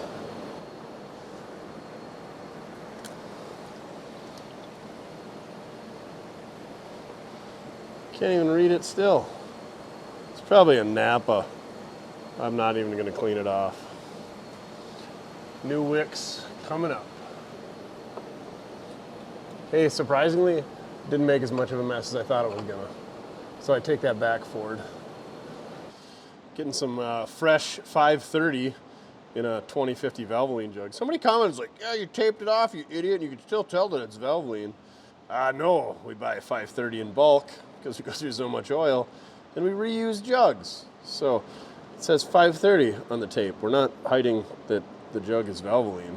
I got nothing against Valvoline. We do need an oil sponsor because it seems like we go through a lot of it. But anyway, it's getting fresh 530. I also noticed the rear main seal is leaking, so that's awesome.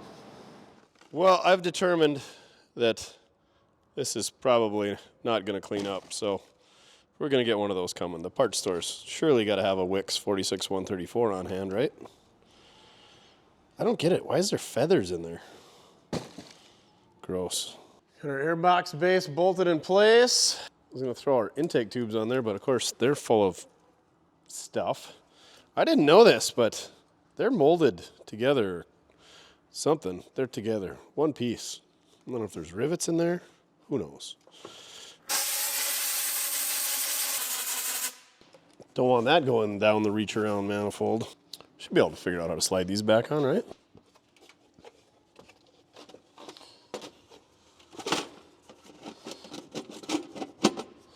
It's just got to go from there to there. That's not going to work. There we go. That's probably the ticket. Oh, run everything over the top. Do they crisscross applesauce? They must. That looks about right. Final answer.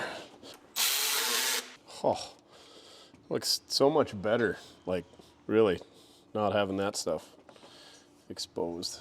You know how I always say that Ford parts don't interchange? Look at this K-Site filter. It's manufactured by Casings. It's a 1032. For my 03 Crown Vic, was it an 03? Pretty sure it was an 08. But anyway, it's long gone. It's the same part number as an 86 Ford, so Ford used the same air filter from 86 to 03. What's that, 17 years? Oh shoot, that was an 08. So 8, 16, 22 years. So thanks for that, Ford. Made in Morocco. What's Morocco known for? Where is Morocco? I'd like to visit Morocco. I think it's just fun to say. Hey, Morocco. Is it by Italy? It's known for its quality air filters, I think. And for maracas. Isn't that how that song goes? Hey, where'd you go? Morocco. Yeah, probably not. Maybe with the air intake hooked up, it'll miraculously run significantly better. Yeah, probably not. Well, not if I can't get this gall-dang hose on there. What's your problem? Just because you haven't been on there in 5 years. New fuel tank, new fuel pumps, new air filter, cleaned injectors. It's like a new fuel filter. This thing's basically got a rebuilt fuel system. It's got oil in it. 5 quarts, should be enough. Let's check it. It's in the operating range. Perfect. See if it runs any better with a fresh oil change and fresh air filter, an air intake box hooked up. What else did we do? Who knows? Still got to figure out why the fuel pump relay isn't getting power or ground.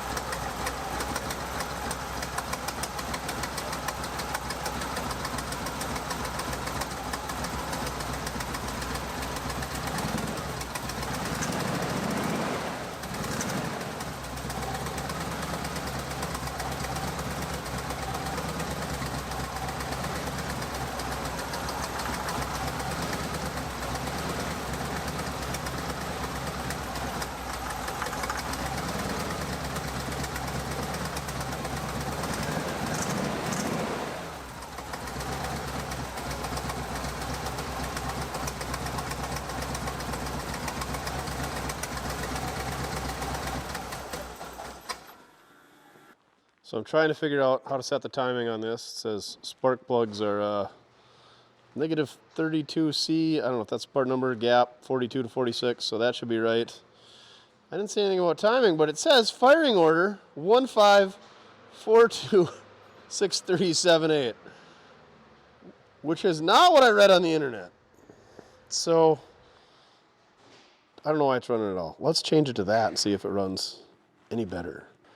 And this is another reason I love Fords, all the different firing orders, and even when you read it on the internet, 97, I checked at least 7 different places, and they all had that firing order.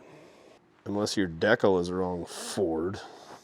Well, the beauty is, the distributor is right up front on a Ford. So let's just rip everything off again. Or not. Where's 5 at? 6548.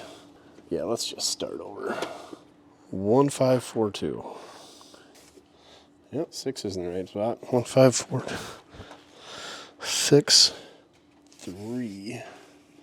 I bet it runs better now, provided that decal matches the engine. The answer was right in front of us the whole time.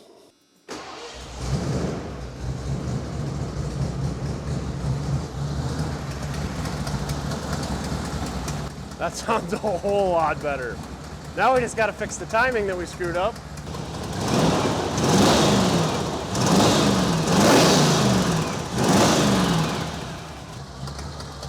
How did this thing even run at all?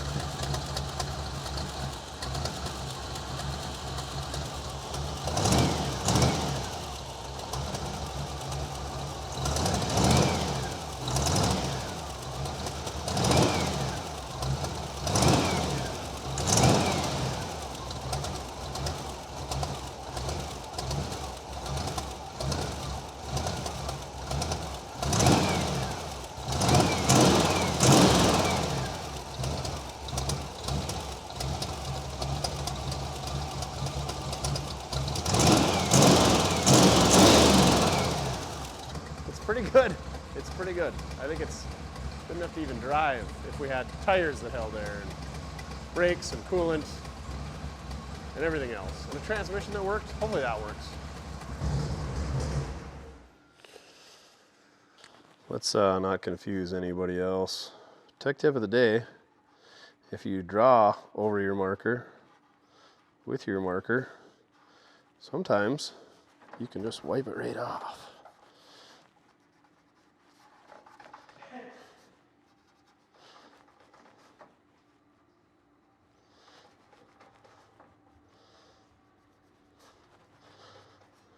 Kind of.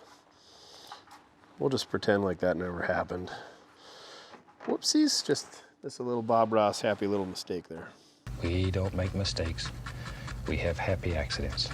The internet said to do it though. Well, we know it's low on coolant, so Let's see how that goes before we get too crazy. Maybe there's a giant hole in the block or a rotted out frost plug. I can't even see coolant down there, so that's not good for business. Any bets? I'm betting 2.5 gallons.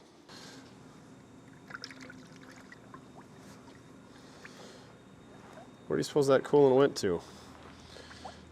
People are yelling at me in the last video. Oh, who just dumped coolant in? You know, God, you should have filled it with water first. Well, then you gotta drain the water out. And it's sometimes negative 10 degrees around here, so you can't just run it outside with water in it because bad things happen. So we spill a little coolant. Live and learn. Nothing running out yet. Well, it looks like about 1.5 gallons.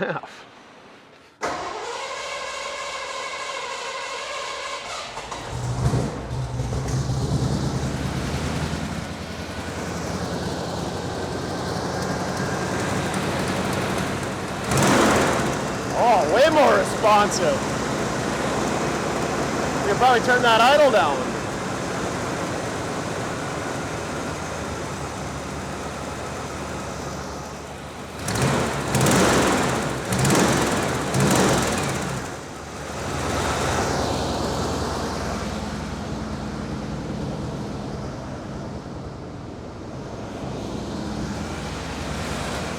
We're at about 1,100 RPMs. Let's get her down to like 850, 800.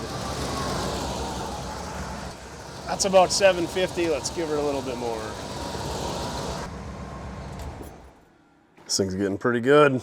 So this is our fuel pump relay. This wire is going to our fuel pumps. That's why we're sending power to it. The yellow's got constant battery power. And then these green ones, it's a green tan, and a red one should be our signals. So one should be ground, one should be power. I'm just taking a shot in the dark. The red one should be power, but right now they both have power. So I'm guessing somewhere one of them has melted into the other, maybe? But anyway, we need a ground signal for this thing to work. So I'm gonna see what we can identify there. That way everything should be back to the way it is factory. I could just ground this wire, but I feel like we can do better than that. And allegedly, all those wires come over here to the EEC, so sure enough, there's a tan green one over here, but it isn't hooked up to anything. But it does have power with the key, just like that one does over there. Anyway, we'll do a little research, see what we can come up with. Ford's got some oddball special 4-pin relay, and I went and dug through my collection of Fords, and I found the same relay. Put it in there, it was missing the top, so I don't know if it's any good, but anyway, that didn't fix it. So I put a regular relay in here. I'm not getting the ground to it, so the regular relay that we put in here doesn't work. So we're just gonna ground it manually, and the EEC controls the ground. And yes, I did check, and I actually bypassed it, the inertia switch, which is down by the passenger's feet. I don't know why Ford had those. It doesn't seem like any other manufacturer, but anyway, it's an inertia switch, so when you get into an accident, it kills the fuel pump. But I've only ever seen them on Fords, and they do get bad, or you hit a bump and it sets them off. So I don't know why we're not getting our ground. I checked, and it looks like we got a good ground going to the EEC. Who knows? So it's not going to function exactly as it would. Usually the EEC would run the fuel pump for a little bit when you turn the key on, and then it would kick it off. And then once it knew the engine was running, got a tach signal or an oil pressure signal, it would continue to run the fuel pump. So we're bypassing that part, unfortunately. But it should be just fine. So I'm going to heat shrink these connectors, and then we're going to mount our relay on our inner fender along with our ground, and we should be golden. I tested it out, works good.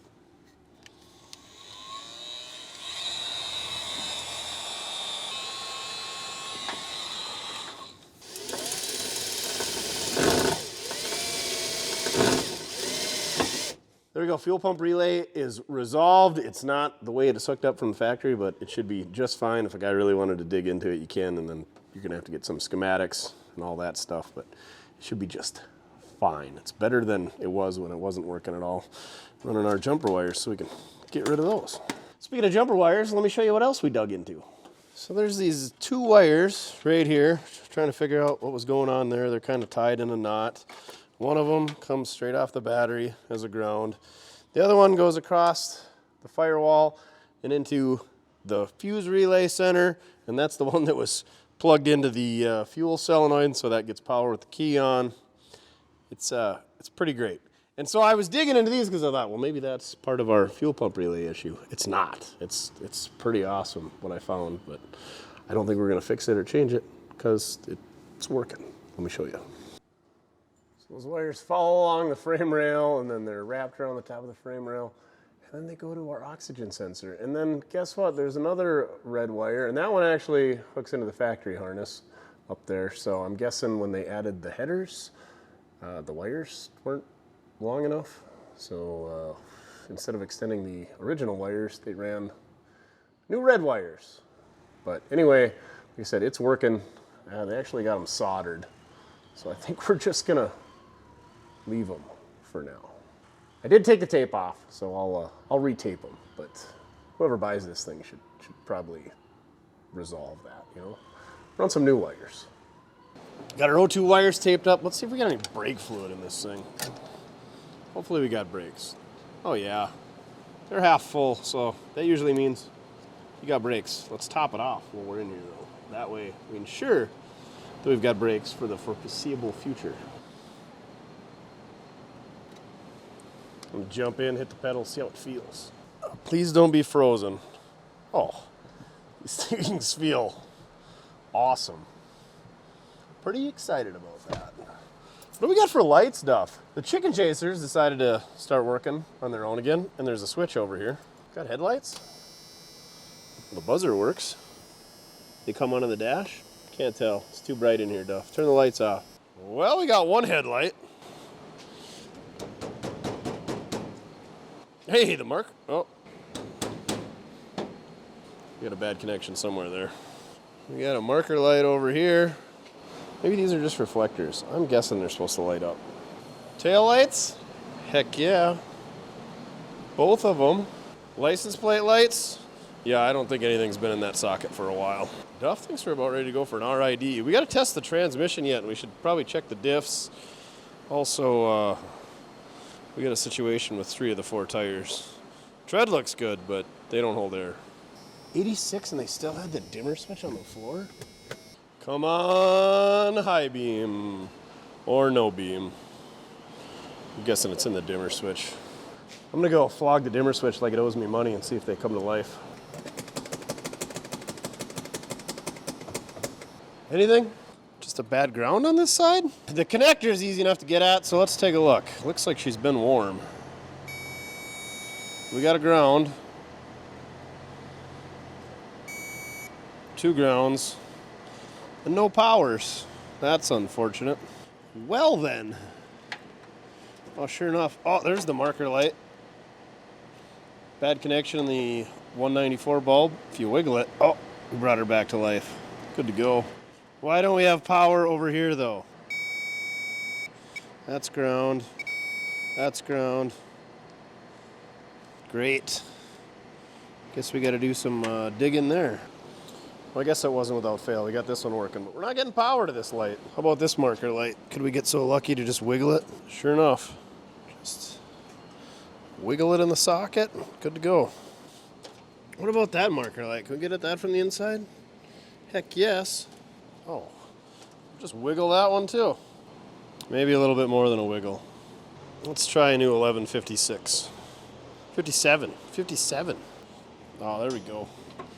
Good as new. I think both beams are burnt out on this headlight. Let's go grab a new one. The old Wagner bright light is not a bright light anymore. Bright light. Remember Light Brights? That was about the same time as this pickup come out. That was a great toy as a child. Back before the video games, you push the pegs in. What a time to be alive.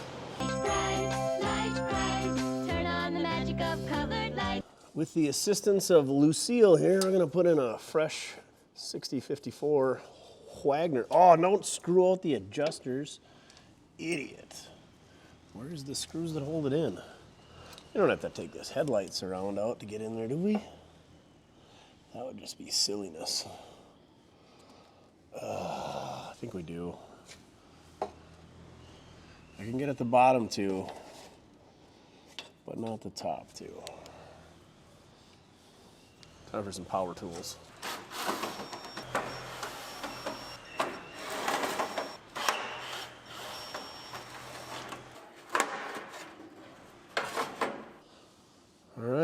go, just like so. I'm gonna go ahead and polish that up, Duff. That'd be great.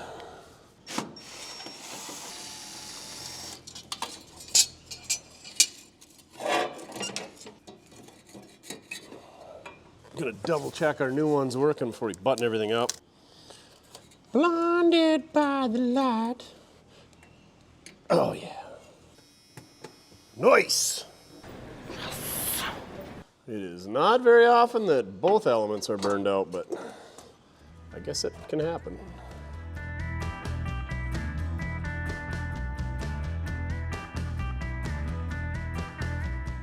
All right, lighting wrapped. That was pretty easy.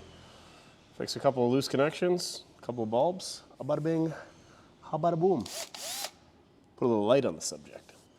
May as well pull the plugs on both the diffs and the transfer case while we got her up in the air. And that way we know it's good to go. Maybe we'll even get crazy, get the grease gun out, really service this thing up. Should be a Dana 44. It's running out. It looks clean. We're golden on the front diff. I'm guessing the transfer case is going to be low based on the amount of oil that's around it. What model is this thing? A 208F. 203? 208. 208F.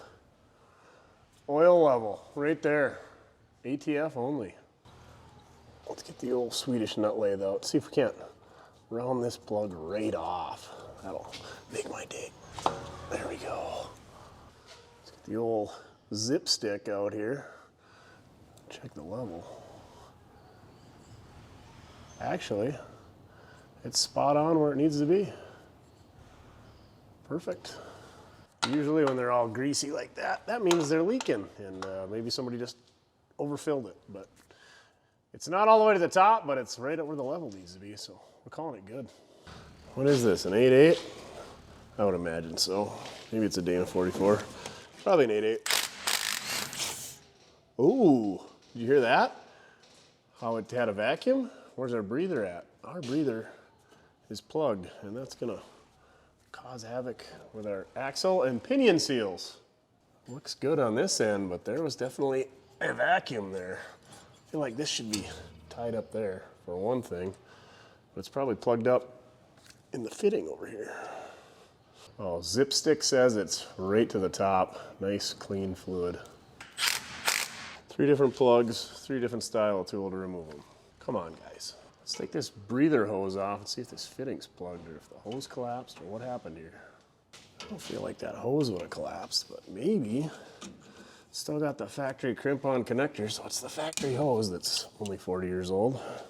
Oh yeah, plugged up solid.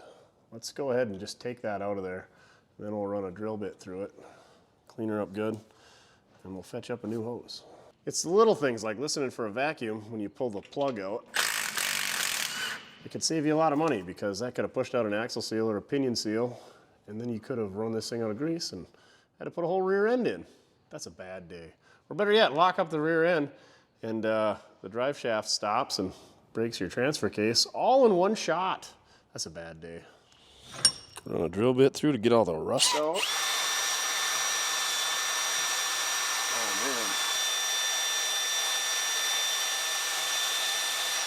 That is a lot of gunk. Fresh chunk of rubber hose with a breather dealio on the end. That'll keep gunk from getting in there. I don't put clamps on these. There's really no tension on there. But anyway, we're gonna tie this up to the frame rail. That way, it's not hanging out here down in the snow and mud and slush and everything else our 4-wheel drive is gonna go through. Make sure to leave just a little bit of slack. Let's go through the frame rail right there. Right? Is that a good idea? Oh, there went the cap for our breather. It didn't like it. What are we gonna zip tie this to? Right there to that cross member. That seems like a good idea. All right, there we go. Preventative maintenance. Ah, the good old days when vehicles had grease zerks.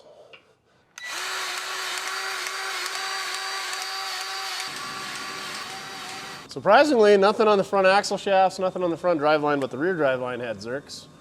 All right, this thing is ready to rock. Where is the breather for the front axle while we're talking breathers, right here. And that hose is snapped off too. All right, I'll put one of those on, patch that up while we're at it. Here's the breather hose for the front axle. It's not even hooked up, it's supposed to go right onto that guy. So I'm sure that thing's full of crap. Let's clean that out too. Sure enough, look at that front one. She was just about plugged up as well. All right, before we can drive this thing, we gotta get these tires to take air. 3 of them don't hold air for very long, or at all. So, hopefully it's just the valve stems or a leak on the bead. I feel like this thing's always had one leaky tire, but maybe it's been 3. The old Sport King AT is taking air. That's a plus. I don't hear any leaks. We just pumped up our Sport King AT that's been sitting for 20 years. It's weird that the center caps are missing on 3 of the wheels, but they're in the back of the bed, so I don't know if they put these on to get this thing rolling or thought they were going to fix it up, or I don't know why the center caps are back, because you got to take the wheel off to get the center caps off. So who knows? Let's go see if we can get the other ones to pump up. Is there an echo when you talk into deep dish slotted wheels? Kind of sounds like it. Let's go pump up the other 2. Ooh, this one's got the big dog valve stem on it. I do remember when this used to sit in front row parking that one of these tires leaked. I think it was this one. But I don't remember 3 of them leaking. Maybe there was just ice and snow in there, and that's why they wouldn't take air on the way in. Fixed it. Now this Michelin, I know would not take air. Oh, play in the C-clip on the diff. Doesn't appear that it's off the bead, so I don't know why I wasn't taking air. Sure seems to be taking air now. It was, until it wasn't. The old Michelin Cross Country All-Terrain says max load 2,530 pounds at 50 psi cold. It is cold out, but we are not going that high. Well, there's a date code, 405. Yeah, those are pre-2000 date codes, unless it's the 4th week of 05. That could be. I doubt it though, because then it would be 04, 05. Well, just for S's and G's, I'm going to put some valve stem caps on these in case they leak past the stems, but I think we just had ice in them, and that's why they wouldn't pump up or stay pumped up when we brought it in. Let's hope so. Just got done bolting our hitch and our rusty fuel tank back in there, so that way all the hardware's there for the next guy when they get a new fuel tank and sender and all that. But the old mud flap, the best never S, is just kind of hanging on by hopes and dreams. So let's go ahead and just remove that, and we'll stash it away for a rainy day. Maybe make a wall hanger out of it. Ah, get off of there. Oh, yeah. That is a gem. Looks like it's got some fiberglass reinforcement on the backside. Maybe trim her off on the edge out here so it don't hang out. Yeah, that would be just kind of silly. Better yet, let's just unbolt it. Check those welds out. If you can't weld good, weld a lot. Like, I was real proud of those mud flaps. Didn't want them going nowhere. Where are you going? Nowhere. He's going nowhere. Where you going? Nowhere. There you go. Mud flap delete complete. Don't worry, his welds broke a long time ago on the driver's side. Speaking of terrible fabrication, let me show you these running boards. Usually they kind of bolt them right to the pinch weld down here, or this pinch weld right here, which is pretty common. But these guys tried bolting it to the bed after they notched it out for the bed. Problem with that is the bed and the cab kind of flex and move independently, so that tore out immediately, which, oh well, is what it is. But not only did they tie it to the pinch weld, they tied it to the frame over here with whatever that is. So I don't know, when you step on the running boards, it pushes that up, or you go through the snow and it pulls that down. I don't know what it's doing, but yeah, it's there. It's definitely doing something. Anyway, at least that guy didn't do the exhaust. Ooh, look at that. Giant 5/16 bolt. Is that to keep it from going up too far? That's kind of like a bump stop. Looks We got a nut welded to the top. Finest. The finest. Maybe it's to keep it from rubbing on the frame rail.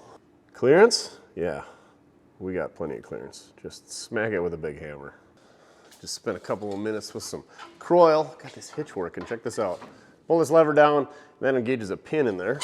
That thing slides out, so you can get it to where you need to be depth-wise, and then left and right, you just flip that tab up, or that tab up, and bada bing, bada boom. So, you get your trailer hooked up after you move her left, right, in and out. Then you get on the road and you give the wheel a little wiggle, and then you get the trailer to do a little waggle. And you get it to go sideways, so that locks in. Can't go left and right. And then you whammy on the old brakes. Boom. Locked in. Now let's see if we can't get the old uniball removed from here, so we can put a regular ball on there, and then maybe do a little. I was wrong. It's not the uniball. That's the Pen by Bic. It's the convertible. So that's the beauty of the convertible. You got a little pin here that you knock in and out, and then you can just swap your balls between the 1 7/8, 2 inch, 2 5/16. Without having to take this big ugly nut off, but I didn't see them in the pickup. They're probably in the toolbox. It's no longer with the pickup. So since we ain't got no balls, we gotta use our 1.5 inch socket and remove said ball. What are the odds that doesn't spin? Slim to none. Got it. Yahtzee. What size ball we gonna need? It's got the big shank. 2 inch? 2 5/16. We don't mess around with no little baby 1 7/8 around here. We got the big boy balls. This ought to church this Ford up. Brand new Kurt 2 5/16 trailer ball. You don't want a rusty ball hanging off the back of your Ford. You gotta have nice, brand new chrome one. So everybody knows you don't pull nothing but tail.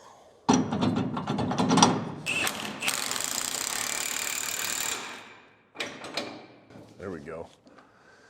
Now we're ready to tow. This molding's gonna come off anyway from driving it. I don't know if I got good enough tape to hold it up there. So let's just rip it off, and then we'll set something heavy on top of it. Try to get this thing back to its original shape.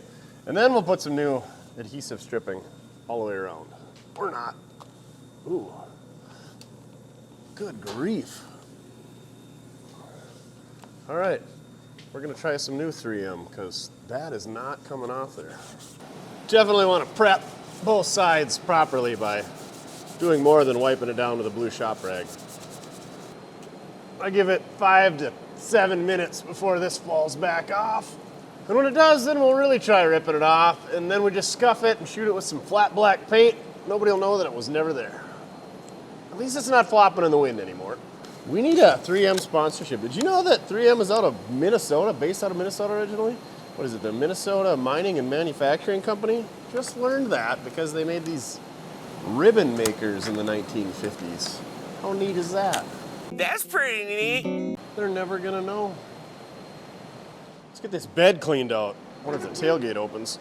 Oh yeah. Oh, no gooseneck ball? What do we got back here? Oh, no way! We got a matching set. Jackpot. Spare belt. 2 front center caps and 1 rear Grand Prix. Locking gas cap, garbage. We got the blue oval. Wonder where that come from.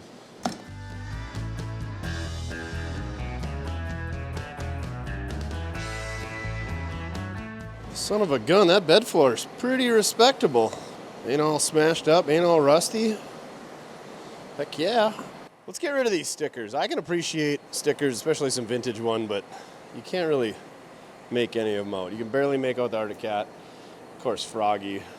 I don't even know what. Oh, Moose Country, that's a radio station. Let's just church it up and get rid of those things.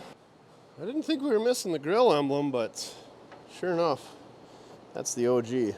At least when it falls off, you can still read the script.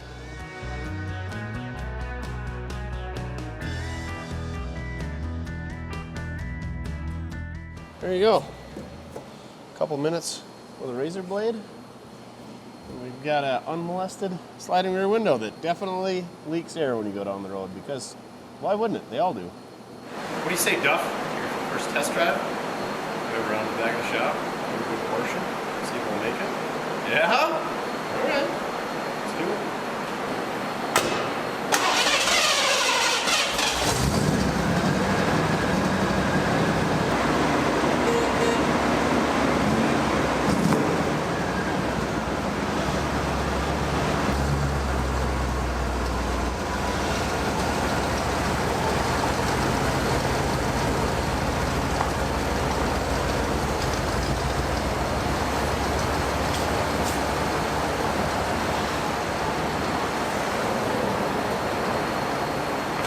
All right, she backed out of the shop. Transmission was right there. Found the keys in the ashtray for the lock and gas caps, so previous owner wouldn't have needed to destroy those, but let's bring her around back and get her washed up. You ever notice how the steering column sits in here crooked, Duff? Yeah, me either, but it definitely does. Oh, old hard tires on ice. Terrible combination. Oh, old wide tires, sorry. Well, we made it to the back of the shop. I'm gonna go take a coffee break, Duff. You go ahead and start washing.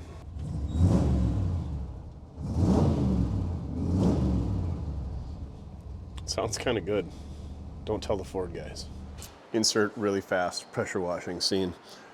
No dancing and mediocre music at best. Let's just scatter those all over the shop.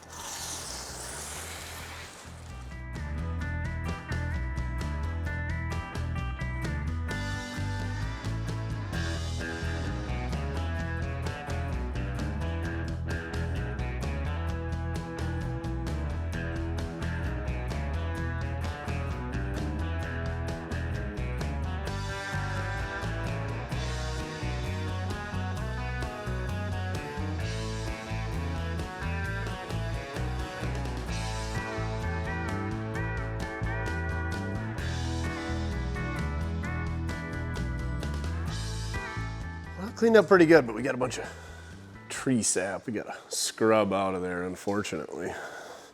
And this wheel is a little bit pitted up, unfortunately, but not bad for a 40-year-old pickup. All right, a little hand polishing, got the sap off the top of the hood and the top of the roof. This thing actually looks really good. About the extent of the rust that we found is the cab corner right there. Did find a couple of little dingers in there. The pinstripe's kind of coming off. It's just a decal, but a little dinger in the hood, soft one in the brown part of the fender. Up there, there's a few in the tailgate. Of course, the bead is leaking pretty bad on our Michelin there, so we're gonna have to reseal that up next after we get her pumped up. Paint's getting a little thin on the brown. I don't think the pressure washer did it any good, but yeah, there's a few dings in that tailgate. Otherwise, came out pretty good. Like I said, paint's getting a little light in the brown. Not bad for being 40 years old. I wish that slot wasn't so grody there. I don't think that's gonna polish out. We're stocked up on slots, so if I really wanted to, we could maybe find one for it. Overall, it's a pretty good pickup.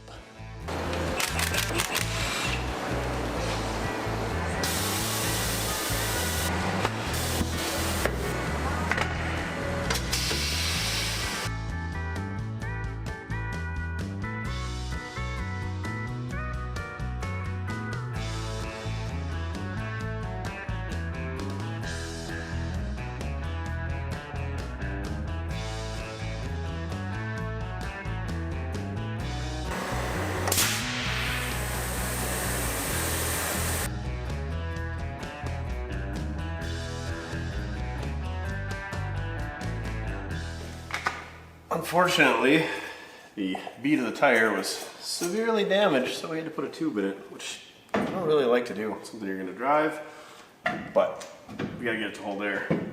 Good opportunity to put the center cap in the old Grand Prix. I don't think they're Grand Prix. They don't have a label on them. It just says 15 by 8.5, which is kind of common of the times. Nobody was proud of what they were making, apparently. So let's throw that back on there and we'll run it. You wanna know how old these Michelins are? They're made in USA old. So the windshield, it's got a couple cracks. And it's got a couple scratches, but let's throw some new wiper blades on there. Replace the old ankles. I'm a little disappointed that this thing doesn't have like the neon pink or blue or purple or red, like the double bladed wipers. Man, those things were great in the 1990s. I mean, they still are, but of all the vehicles we've done, I've never come across one of those. Like that was like the super cool kids, like, or an air gates. Remember those? The AirNet gate thingers? What happened to those? Why do wiper blades have to have so many different methods of attaching? Ah, there we go. So these are 18-inch wiper blades, and old Jeff at Lugnut Guys, his dad collected things that were on sale. He was a hoarder, I guess I would call it. And he had just buckets full of wiper blades. He had a pile of tape measures, I think he said.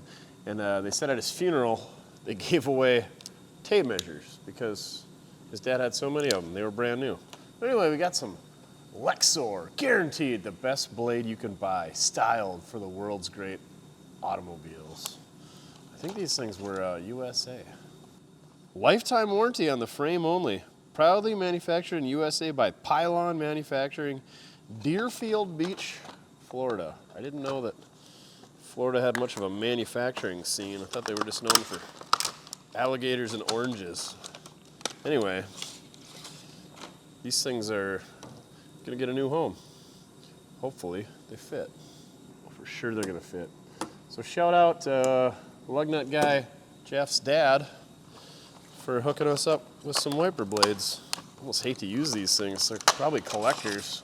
Go check out lugnutguys.com. Use promo code Mortske and get free shipping on all orders. And always orders are free shipping over 35 bucks.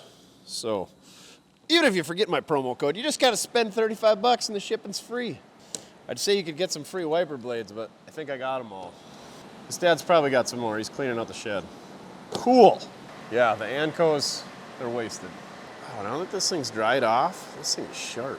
I'm kind of torn on the bug deflector. I don't think it's the right one. It doesn't really wrap around, but we'll leave the old paw look on there. A little tire shine on there. This thing's gonna be good. You know what's not good? Those big, wide, old, hard tires on the ice that we got out here, because it rained last night. Now it's like 10 degrees, so it's a skating rink, and this thing is pathetic in two-wheel drive, and the hubs weren't locked in, so I had to take a run at it just to get her into the shop. Big, wide tires on the ice are no good, especially when they're 25 years old and rock hard.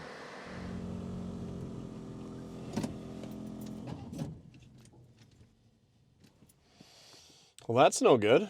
No Duff cam today. Well, we got the Duff cam, but it's the heater core's leaking. That's where all the coolant went. So, yeah, with Duff in here, he's a heavy breather. I'm a heavy breather. We're both heavy breathers. It's 8 degrees out, and so the windows are already frogging over is what I'm getting at. I got Chin here, though. He's outside. We lost battery connection. There we go. It's the positive. So anyway, it's coming up to temp, but we don't have heat coming out of the heater core, and the blower motor sounds terrible, so the heater box needs to come apart. And we're out of time for that. I'm gonna go run some errands, and we'll see how this thing drives. Hopefully Chin doesn't have to come rescue me.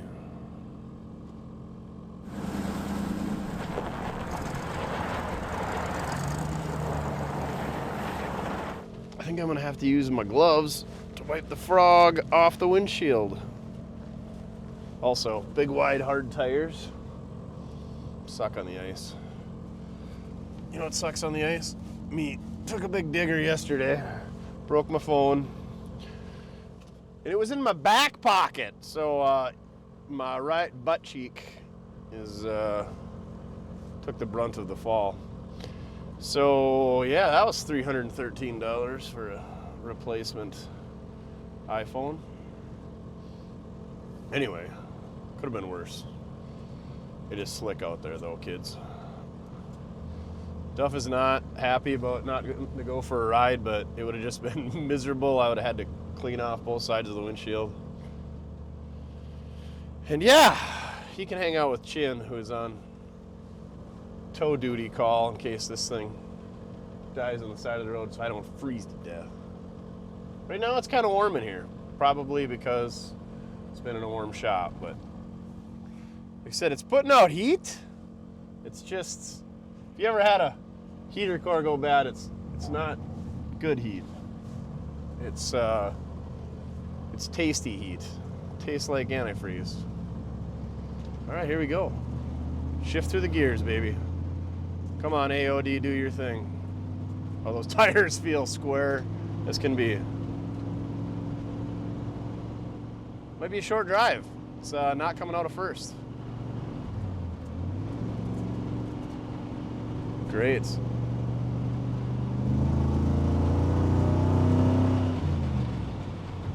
Well, that kind of felt like it was second. What about the other gears? Is this door just that bowed out? Kind of feels like it. I forgot how gutless these engines were. I feel like it jumped straight into third, maybe even overdrive. Oh, yeah,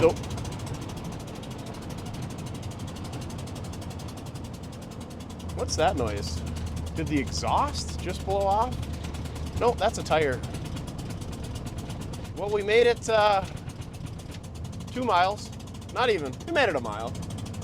It almost sounds like an exhaust leak more than a tire. This should be fun. Let's find out. I'm excited. That's a spark plug.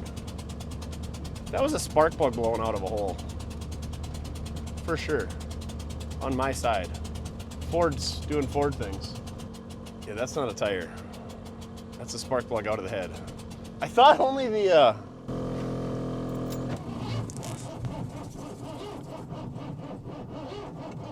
I thought only the 3-valve Fords did that. Is it because we forgot to tighten it? Is it because Fords hate me? So now it's cranking over hard, so it's too far advanced. I'm gonna jump out in the freezing weather.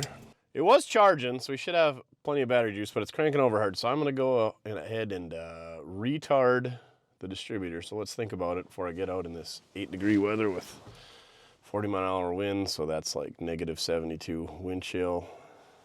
So it turns counterclockwise. We want to turn it counterclockwise, and that'll retard it. Okay, let's put the gloves on. Let's pop the hood. That was short-lived. Yay, Fords. Great pickup, price and availability in the video description. Just needs a heater core and a fan and a fuel tank and a couple senders. Do some brakes while you're at it, and exhaust and a spark plug. Well, that's a new one. Oh, I can't get that distributor to turn. Come on, baby. Well, that's no good for business. Oh, the good news is our spark plug held into our spark plug wire, so we got that going for us. And I don't see the threads from the cylinder head. Maybe I forgot to tighten it? Anything's possible, I guess. It's definitely had some heat into it. It's from all the compressions of the old 5-liter. It's cranking hard, like it's getting spark and fuel and kicking back on the system. I can't turn the distributor. Usually I leave them a little bit loose so I can turn them. Fords are great because they're up front, easy to get at, but then you got all that airbox stuff in the way. So, yeah, I don't know. It's not ideal. It's I said it was 8 degrees. Just checked on my phone. It's 3 degrees.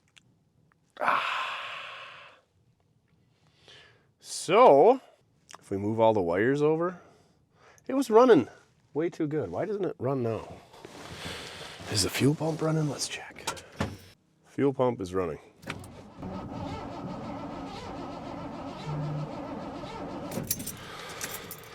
Alrighty. So, if Chin brings us a spark plug socket and a distributor wrench, maybe we can get this thing going again. Or maybe not. We'll call him up. Good grief. Took a couple of pictures for the thumbnail. In the Facebook, follow us on Mortske Repair on Facebook. And yeah, it's cold on the hand. Camry to the rescue. Thread back in, little buddy. Oh, spark plug's back in. Timing's adjusted.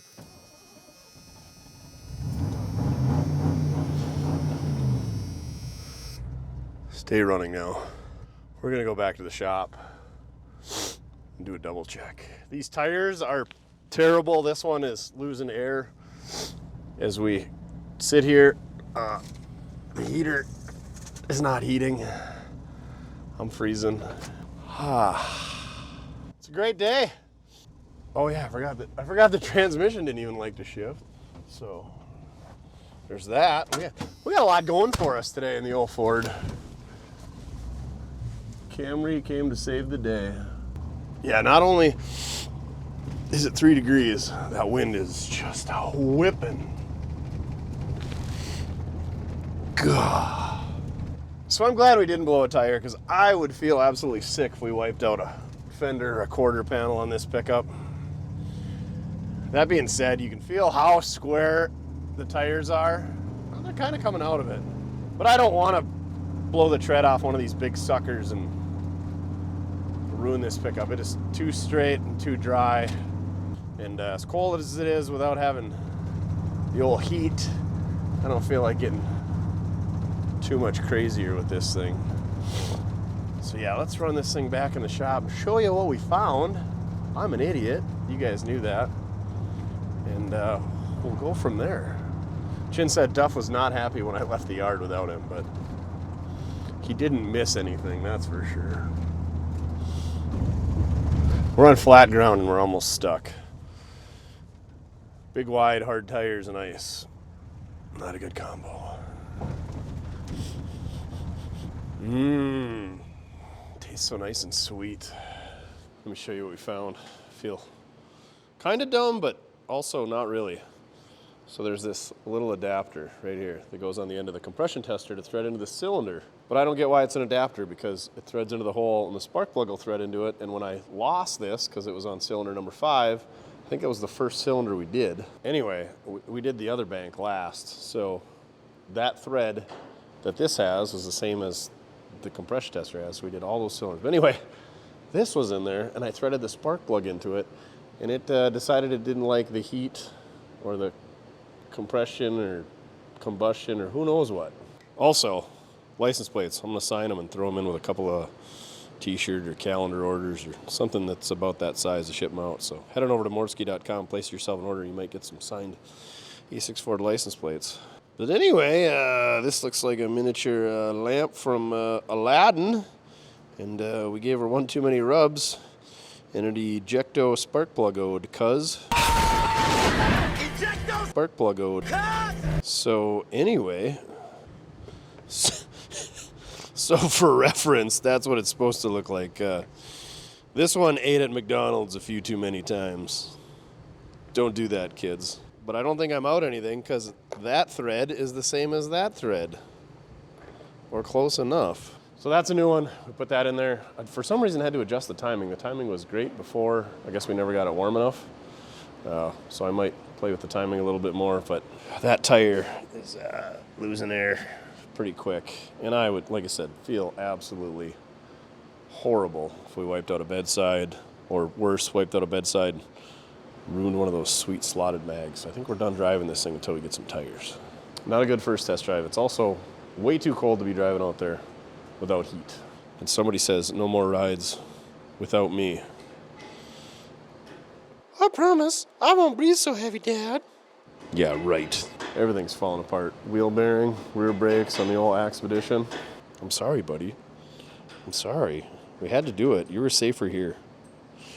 Thanks for answering the phone so that Chin could come rescue me, though. I think that's where we're going to wrap it up on this 1986 Ford F-150. It was a lot of work to get to this point. This pickup still needs a lot of work, but it's a lot better shape than it was when we started. It's almost roadworthy. I feel like if a guy finally rounded up some tires for this thing, throw a heater core in it, a couple sending units, and a fuel tank. I would like to redo the exhaust. It sounds really good, but it just looks terrible. Run some new wires for the oxygen sensor, throw a radio in it. Just give her a good overall cleaning. Maybe go through the brakes if you feel like it.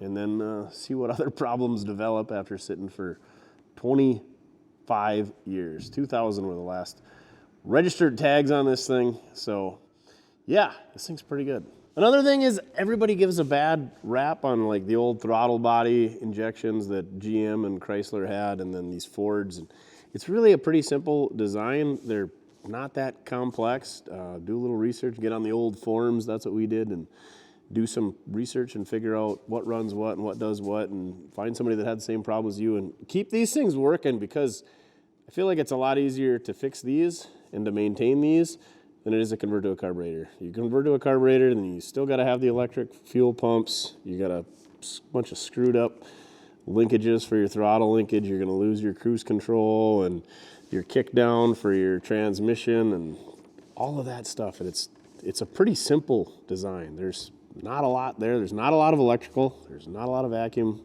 It's simple, and they work. You get in, you hit the key, and it fires up, it runs, it idles, it does all the things. So keep the old EFIs going. I don't care how good you are at tuning a carburetor, you're not going to do better than a computer does. So, and plus, once you learn the system, you'll be able to keep it on the road because you'll know how the system works and what causes what. And I think the hard part about these is going to be in the future is parts availability. It's going to be hard to get crank sensors and cam sensors and mass airflow sensors and manifold absolute pressure sensors and stuff like that, and especially getting ones that are any good.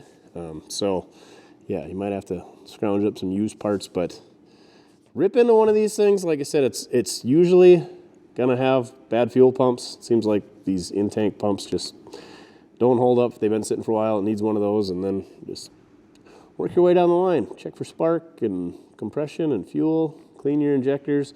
Make sure your gall dang spark plugs aren't arcing out in the center to the electrode where they're supposed to be. I don't know what was going on there, but that's a new one to me. So yeah, learning experience. This pickup's pretty good. Price and availability in the video description. This is a really clean, straight pickup, and with a little bit of elbow grease, somebody's gonna have a real good driver. So thank you very much for watching. Go check out the merch at mortske.com. We're gonna throw the license plates autographed into somebody's order on the dates listed below. And remember, it doesn't matter how you get it done, as long as you're having fun. All right, on to the next one. Let's work on a Mopar. Maybe a 68 Coronet RT with a 440. Yeah, let's do that. Let's take a little break from the fuel injection.